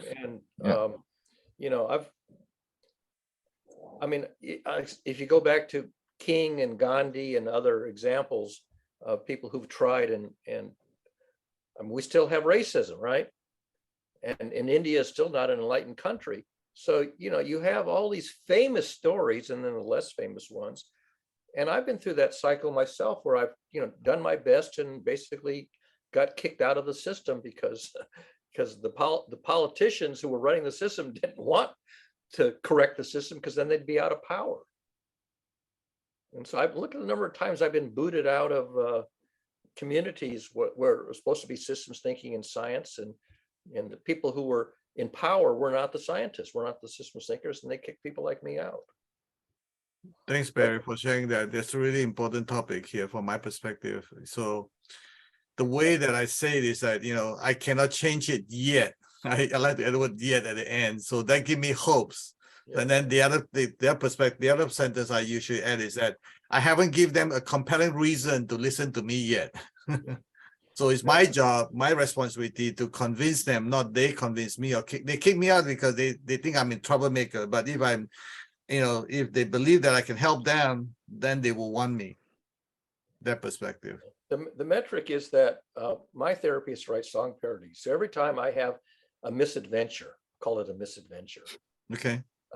I will therapize myself by writing a song parody. Well, in the last 25 years, I've written over 200 song parodies, and they're all published on the open internet. So there's your evidence how many times I've failed or at least had some kind of a misadventure. And all of that material is still out there. And maybe, after a certain amount of time, somebody completely unrelated to the original events will begin to see there's a pattern. There's a message in all of these silly song parodies. And maybe not. Maybe all that I did was therapize myself, and there was no consequential effect beyond that. Right. How would I know? How do you know? You never know. So what I learned was until you are about 4 years old, this is where you develop the other, like a second, I call it second position. So unless you have the second position, so a lot of people have no concept of second position. So if you think of your enemy or the person that you try to convince, if you can think of it for them, and the way I calibrate is that until my judgment go away for that person, then my second position, I have a very good, so I say, I'm vibrating the same frequency as you're vibrating, or whatever you want to call it. Okay, so until I have that, I have no right to say that, make judgment on it. So until I'm walking your shoe for a day or whatever the language you guys are using, so I challenge myself that what do I need to do so that I can fully understand you, so that when you buy something from me, then I know that I've convinced you that my thing that I'm trying to sell is worthy of your money, something like that. So how can I change you? No, I don't change you. Let me understand you so that I have no judgment of you first. That's my step one. Yeah, maybe maybe the criterion is not whether you pay me, but whether I can make you laugh. If I can make you laugh, maybe you've seen something that you hadn't seen before. I love it. I love it. So that's a one baby step instead of no judgment yet. I will use that. I'll borrow that. Thank you so much. I mean, you talk about giving advice. There's a guy who always asks these kind of leading questions. And so he says, give me a piece of advice. This general prompt. So I said, my advice to you is to take no advice from me, including this piece. Nice. See, it's not that hard. You know how to do it. Yeah. What's The the next point- step though? What's the next advice after that? Well, the point is that logically, he's in a pickle. Because whether he takes the advice or ignores the advice, he's taking the advice. So it's That's sort right. of it's sort of a logical conundrum. It's an impossible situation. Yeah, this is a great conversation to start with. So Right. the next level for me, I don't know about you, but for me will be, what do you want? Unless I know what you want, and then the next question I'm going to go follow with that. How do you know when you get it? Yeah. Until I have those information, we don't have a common goal, then Yeah. we're shooting all over places. Yeah, you have to have a metric for saying Yeah, whether so you reach- I don't want to fly to Texas, that give me their 359 other places I can go or something along that line. So it's like, you just lost. I Josh. think the what do you want is a great question. Yep. Because I think a lot of people don't know. then there's No, no advice I seriously. can give you. You want a joke, I can tell you a joke, but if you don't have anything you want, then we're good to go. But my mistake is that people say what they want, but they didn't mean that. They wanted something else. And let Joshua back in here. So I interpret somebody as being sincere about saying what they want, but they were being disingenuous. They really wanted something else. Well, that's why the second question is that how do you know when you get it? Because remember, unless they're in the real position, they make up the hallucination, they have no facts to back it up. So how do you know when you get it? It's a really important to, the place to start with, like, do you really want this one, or you have a hidden agenda? Well, And and that's the other thing. Yeah. If you get what you want, but you don't get it in the way that you asked for it, will that be acceptable? Because otherwise, why about, why deal with that person? So notice that how do you know when you get it? It's an exploratory question. It's an open question. You have a lot of direction and you can go into, and you can detect that that's not really what you want or something like that. And sometimes Right. there's another possibility also. They're too afraid to ask for what they really want. Would Right, you marry me? Would you, that kind of question. Would you marry me? There's Right a at the big answer, chunk of no. question. So I mean, yesterday I know that I didn't give the person what they wanted because they said that wasn't what they wanted, even though that's what they asked for. So, and then that was sort of a shocker that, you give somebody what they asked for and they say, that's not what I wanted. Then why didn't you say what you wanted? Well, I call that the first step. So at least I know exactly what you don't want now. That's one less thing I need to do. But again, it's how do we make use of the gift or whatever is just received? I know. The answer is I don't want anything from you. That was the unspoken. Oh, I don't want anything from anything you. from I love you. it. So I'm done with you. Then we have a closure here. No, but that's actually something else that I wanted to bring in.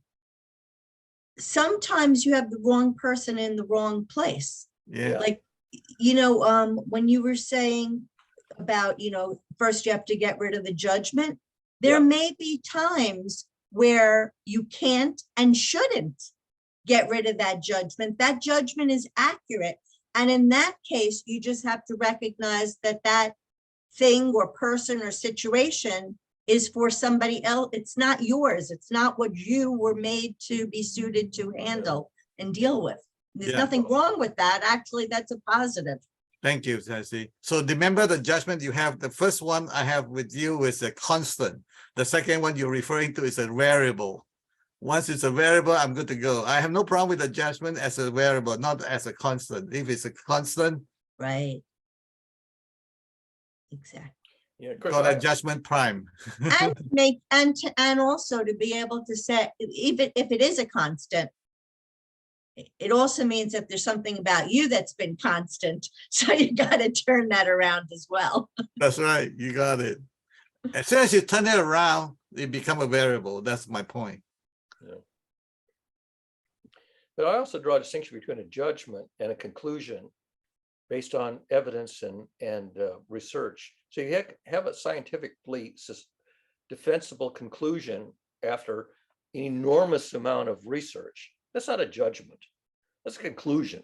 Yeah. And so if you take a conclusion that's based on thousands of years of evidence and research and thinking, and it's, for all intents and purposes, a scientific fact, this is a scientifically defensible observation, to call that a judgment and say you're judgmental, that rubs me the wrong way, because that's not what scientists do.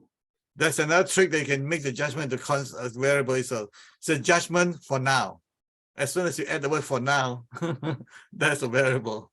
Well, for now, for the last 6,000 years. Yeah. Go ahead, Josh? Joshua. Well, So- not to try to be flippant, but you're judging the word judgment. That's where it's getting meta. I'm saying you're, Well, that was the point. The point is being Yeah. called judgmental is itself a judgmental remark, That's right. especially Exactly. especially if the original remark wasn't just a personal opinion, but it was based on years and years of research, and not just my own research, but research of people going back as far as recorded history. but what would you call that, Barry, so it can be communicated, where if someone says you're being judgmental and then you're doing something else, what would be a word that you could coin so that when you tell them it's for sure not a judgment because it's a, and then what would be that word? Scientific conclusion based on an enormous amount of research and analysis by many people over many centuries. So what's the word for that?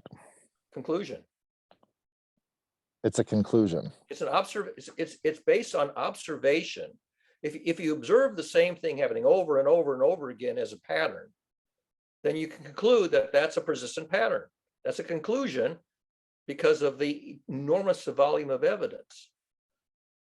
I'm just trying to coin a new word. A well-researched I just conclusion use- or observation is a, It's a conclusion based on enormous amount of observation. I actually think it's a judgment. yeah, that's what I'm trying to get another word coined so we don't use the word judgment. Well, the But thing is, yeah, I I can can't. see Because it's- a judgment is for that moment in time, based on all the evaluation up until that point. Yeah, 6,000 years of observation, and recurring patterns. I mean, if you want to call that a judgment, I can't stop from calling it a judgment. It's an abuse of the word. So let's say I'm making a judgment about a person, and I've observed them over the years in many different situations, and I've come to a certain judgment about what motivates them, about how they might possibly behave in a situation. That's my judgment. Now, it came to me because of many observations, predictive analysis, and being correct about it. What is it if not a judgment? Well, if somebody says, Barry, I've observed you for the past 30 some years, and I've observed, the way you go about your science, and I conclude that you're a scientist and your scientific conclusions are scientific conclusions. Now that would be a judgment about me, which I would not take offense at. But if to say, your remark is judgment, you're a judgmental person because you reported a scientific conclusion, I would take exception to that. Right. Well, to me, judgmental and judgment are not the same. Well, that was the point, that the characterization was I was being judgmental. When I Right. was You're reporting. talking about your personal situation. Exactly, We're exactly. talking- And that's We're why, talking that's, more general right now. yeah. Now, I will grant that people will use the words loosely. So they will use judgment and conclusion as synonyms in a sort of a near-term individual case. And that's fine. I don't really care about that. If someone to tell me that, I'm sorry, you want to go first? Okay. If when someone say that Sam, you're judgmental, I say, well, thank you for noticing that I usually am. Could you tell me more, so I can fix that ever from now on? I will be good for you, like that. That'll be, thank you for it. Yeah. So judgment, I just put up on the book about the scout mindset. I'm not sure some of you might have read it or whatever. let's talk about the blind spot. So a lot of times we are, so the story will go something like, I'm the researcher. I'll only look for the participant that agree with me, and that will be my scientific study, something along that line. Yeah. That's a great book to talk about. There's in so many perspectives. It's about how do we can get bias. So it may be we have 6,000 years of data or 600 years of data, but we're still so judgmental because it's so biased because of human nature. And that's one perspective. Of course, the technology, like we can have a microscope, electron microscope that they don't have 600 years ago, that they allow us to get more detail. So the level of detail, the hardware, the judgmental, and the collective consciousness is not enough to cover, shall I say, have that arena. Is that part, the perspective is not matured enough yet for the collective consciousness, if I can use that word. Yeah. So for example, the word AI, right? So it's, today's AI and versus 20 years ago AI is two different subjects altogether. Anyway, go for it, Joshua, sorry. Oh yeah, you just make me think of the word egregore, of the collective understanding that creates actual beings that don't exist, but we create them out of the collective consciousness. But I looking forward as a futurist or as someone that's looking at technologies, will we be constantly looking for things out of our comfort zone of understanding of how the world works and adding to the knowledge repository of all the information we've ever collected in order to find things that add to these large language models, like in computing, so that we can pull in things that will alleviate biases and kill the egregores of our society, so that we are no longer, because if anyone thinks that they're not biased, they're biased. If you think you're not racist, you're racist. If you think you have all the answers, you don't have all the answers.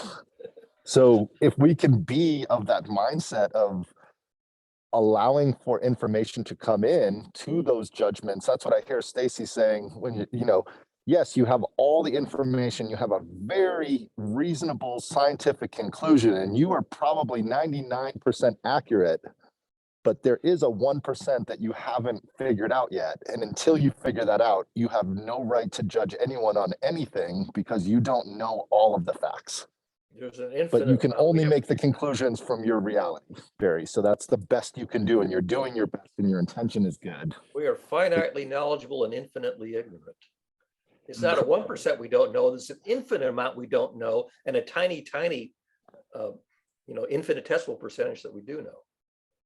Yeah, and allowing that 1% to be infinite allows you to hold the judgment, or to say, this is the best I know as of yet, right now. To the best of my knowledge, XYZ. Yeah. But remember that collective consciousness also being majorly skewed by the paid advertising, paid marketing campaign that's profitable businesses. Oh, yeah, big time, right? I just learned, this whole I don't want to get into the a touchy subject, but people are there's this big campaign to say if you're eating a lot of junk food, it's okay. And if you want to don't body shame people. If they want to eat foods that make them unhealthy, that's okay. Yeah. And turns out the people that are paying for that campaign are the Nestle corporation that makes all the chocolates and the junk food. Yeah. That's a paying for the campaign. Also, they're paying for the research. They give you the research study, right? In a scientific paper, in a peer review setting, right? Yep. How to get rid of that?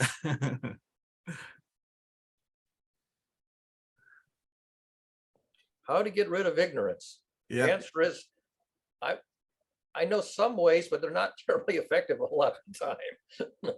Sam has his hand up. Well, this actually ties into something that I mentioned last week, which was a video from Julia about how our minds are not wired for truth.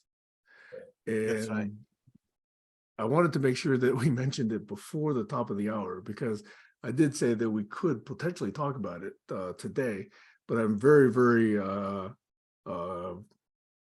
happy that the conversation went as it did. But that conversation could extend to next week also to rope in this whole notion of how we're not necessarily wired for truth.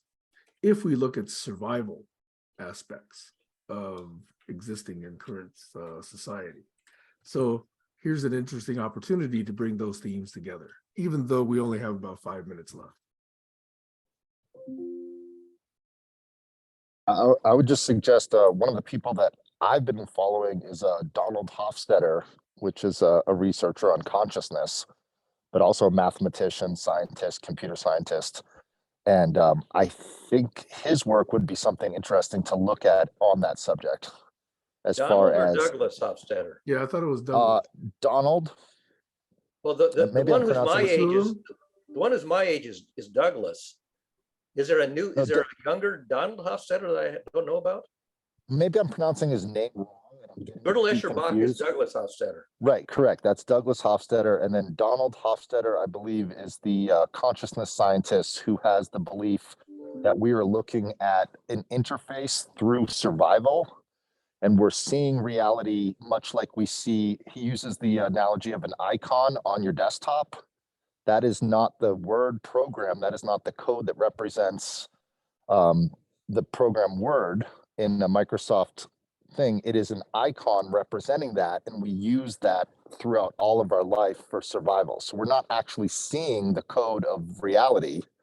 We're seeing interpretations of that in order to make the best of our conscious agents to survive in this reality. But we're not seeing what's real. We're only seeing icons. I'll have to look him up because I didn't know there was a Donald Hofstadter. I guess he There was passed away in there was a Richard 2016. Hofstadter who was a physicist, I think. That might have been Donald Hofstadter. And let me look it up to make sure I'm pronouncing. I believe his last name is also Hofstadter. Yeah. I think for me, the interesting part of that is, and if he's right, then, because what I Yeah. see happens is people get stuck for centuries just debating whether or not that's true. And I'd rather know if it is, then how could we do things differently compared to if it's not, this is the way we've been doing it. How could it look different? Just as an alternate model to look at. Yeah, I just bring that up because you mentioned, Sam, that we're not seeing the truth. And another analogy he uses is the bugs that are in these beetles in Australia that were trying to mate with soda bottles. I think because they looked green and they had bumps on it, much like the female beetle of their species. So they had to outlaw these beer or soda bottles in Australia because the bugs were not mating with their other bugs. They were mating with bottles that people were throwing in the outback of Australia. Hmm. So there's a lot of times in consciousness when there's perturbations in our view of reality, and we're confused on how to continue as a species of, mammals or bugs or insects or, yeah. Yeah, I actually think that's quite recognizable. And what I think the perspective I have around the approach to it is a scientific one, which is all our attempts are to deconfuse those filters. The first step is to recognize that those filters apply always. And if you then say, well, therefore there is no truth, that's too simplistic.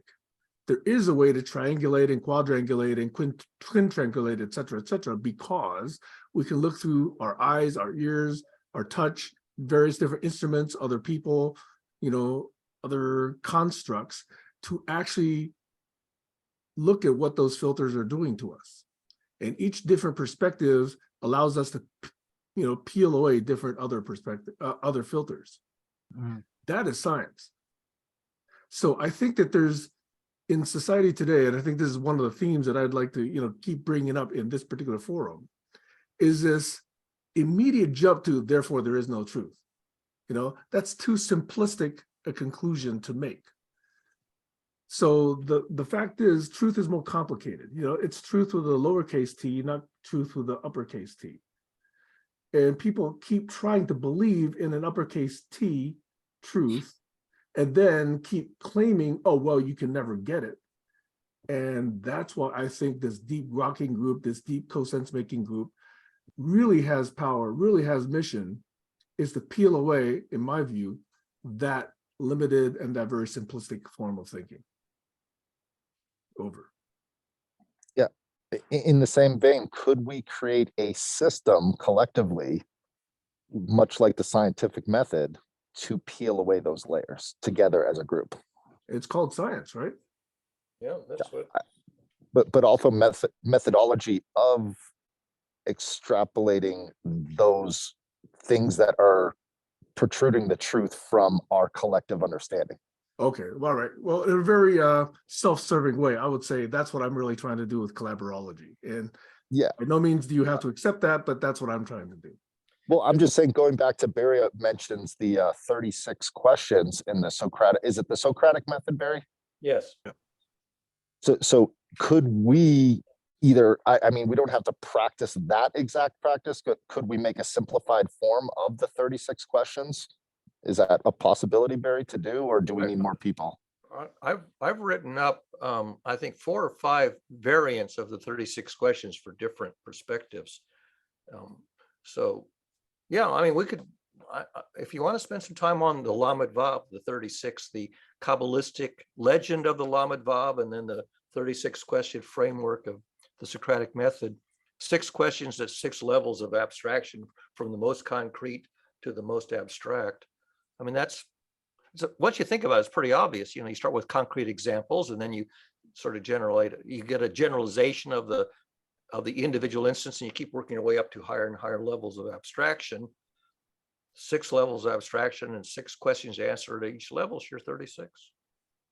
And would that get us to truth? Was that the idea? That will give you to the highest level of insight that is realistic for our species at this time of our evolutionary development. We'll never get to deification, because that's sort of an imaginary level where you know everything for all time, and that's ridiculous. We're not going to, nobody's going to get to that imaginary level, but we can get to the highest level that our 3-pound brains are capable of. And there are, I'd be interested to try. I've never tried that method, so I'd be very curious. yeah. Well, like I say, I mean, I can post again, the links to the 2 or 3 places where I put that stuff. And that stuff, I mean, like I say, it's not a new idea, because it goes back to the legend of the Lamed Vav, Kabbalistic. But have you practiced it in your lifetime, Barry, with Yeah, I 6 have. other Now, I have to scientists? tell you that a lot of people find it annoying. Yeah. But if for people who are willing to play the game, willing to engage, you can, and in fact, when I do it with people who are really interested in research, the whole point of it is you can work your way exactly to the frontier that bounds your solid knowledge from your uncertainty or your gaps. So if you want to get to the frontier of what you know solidly and what's still speculative, the 36 level Socratic method will walk you to the frontier, because you can answer all the questions until you get to the frontier, and then you start hemming and hawing and waving your arms. So as soon as you go from confidence to uncertainty, that's when you found your frontier. That's the whole point. Find the frontier for an individual. That sounds uncomfortable, and I'm looking forward to it. It can be uncomfortable if you're trying to pretend that you're somebody you're not. If you're trying to pretend that you know more than you really do know, you won't like the Socratic method, because it'll expose you. But if you're really working at the frontiers, you want to know, where are the frontiers where I need to figure out the next piece that's unknown, then you love it, because it basically focuses your attention on the current frontier. Sounds great. And you can say, this I know, that's on the inside of my jigsaw puzzle that's assembled, and this I don't know, that's the next piece that's not there yet. I can identify the location of the next piece, but I don't know what it is. I don't have that answer. And you want to get very sharp boundaries, as sharp as you can, between the solid pieces. And you'll also find the gaps. In a jigsaw puzzle, you can have a gap, just a missing piece, and you can have a misconception, a piece that's present but doesn't belong there. So the wrong piece in a place where there ought to be a better piece, or a missing piece. So gaps, misconceptions, and frontiers, that's really what it's all about. It's a very powerful tool for finding gaps, misconceptions, and frontiers.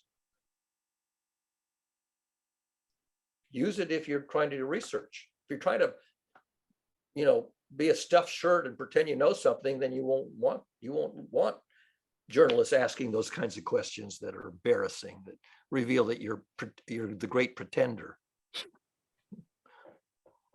I agree with Josh. I think that would be a fascinating exercise to actually do. I mean, you have to pick a Maybe topic. choose the right, choose some people that might want to participate that are, that you think would be good on a specific subject and do that. I tried it I on have Colin people and it coming blew up in on. my face. He basically evaded every question and I couldn't find his frontier. No, but the point is, this would be an exercise with people who are choosing to engage in this exercise for learning Exactly. purposes. Exactly. They have to voluntarily consent to participate and not disingenuously. Go ahead, Joshua. Yeah, I was gonna say, if we're missing one person, we could ask the Chat GPT to be one of the people, and then we Oh, can yeah. push its knowledge. And you can see if Chat GPT will admit when it basically shrugs. The ability to shrug and say, that's a question that's beyond my pay grade.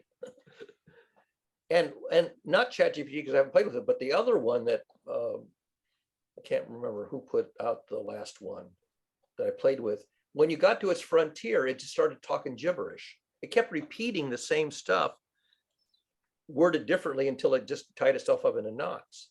It couldn't say, that's a damn good question, but I have no idea how to give you a meaningful answer. It wouldn't say that. It just kept repeating gibberish. Yeah, be a good way to push the language models to get to the same point that humans can get to. And by the way, I read a piece about how, I don't know if it's Chat GPT or one of them, they train it on a training data in a great big machine that uses an enormous, like a warehouse sized machine is the training system. And then once they've trained it, they take the fixed amount of trained data and then they port that out to a much more efficient system, but it's now fixed, it's static. So what's important is whether an AI can learn in real time. And the answer is evidently not. They have a static amount of trained data that then becomes what the AI is working from. So it's like the Chinese room. It cannot learn in the process of processing. So in the Chinese room, if I gave it a document to translate and the document introduced a new term, like say helicopter, which didn't already exist, and defined it and gave examples, in the future, if you mention helicopter, the Chinese room wouldn't have no idea what a helicopter is because it didn't learn in the process of translating a document which introduced new material, new knowledge, and new information. And that was the main problem with the Chinese room. It doesn't learn. It doesn't learn from what it can translate stuff that's classical, but anything that's new with no vocabulary, new definitions, new examples, it doesn't learn from them. And that, Yeah, I think, just is a learned problem. about this last night, actually, Barry. I was in a room, they were talking about the Chinese room and the alignment problem. Right. And I think that's the problem with the new chatbots is that they are working online from a fixed database. They're not learning online. And the ones who did learn online, like Tay, Microsoft Tay, got corrupted overnight. Right, because the labeling, they didn't have critical thinking to know what to buy and what to reject. So they don't let them learn in real time because it's too dangerous. I would agree with that. So let's not let them learn in real time, please. So you have to realize that when you get to the frontier of collective knowledge that it's trained on, it's just going to keep repeating the last thing it has. And it can't elaborate. It can't go beyond that because it can't do original thinking. Well, that's why it'd be fun to do it with humans. Thank you, Stacy. I have to say goodbye. It's a pleasure. Okay, yeah, I should go too as well. All right, then. Thank you, Sam. Both Sams, I'm saying thank yeah, you, Sam Han, and thank you, Sam Chan. Yeah, we're past the 2-hour mark, Sam. So if you want to Yeah. close it for now, I'm going to save the chat so I can post it. But other than that, I'm going to note that next week, probably for the last time, if you're not interested, I'll make a reference to Julia's video because I think there's still stuff there that would be useful. yeah, it What- would be good if Other pe- What I found on the Julius video is that it's very confusing. The book actually is a much better job. It's much cleaner. I would recommend using the book as a topic instead of using the video. Video is chit chat thing, is really does do random. It's not quite mature, but the Wait, book are you is talking about the much- video from Julia regarding? yeah. The book I Right. posted just now. Okay. Yeah, she renamed it to Skull Mindset, you know. Okay, And good. Yeah, I have not read the book yet. yeah, the book, get the book and audio. The audio is very good. I love that book much better than I watched the video. Joshua Okay, has thank you. something to say. Before I forget, Sam, I was going to say you should ask Kayla how to make the Tahitian pancakes. And if they don't serve it at your restaurant, figure out how to make it at home. I'm definitely in search of the recipe. Yeah, But I think thanks, if they took it out of Kayla's your a good, restaurant, put it in your home restaurant, they're Tahitian crepes. By the way, we were remiss because Kayla came on and we didn't pause to greet her and then she dropped off again. I did acknowledge her in the text. Oh. Yeah. All right. Well, I wish everyone a wonderful lunch, brunch Sunday. Okay, thank Cheers. you. See you guys next week. Love you guys. Bye-bye. Ciao. Bye. Much love.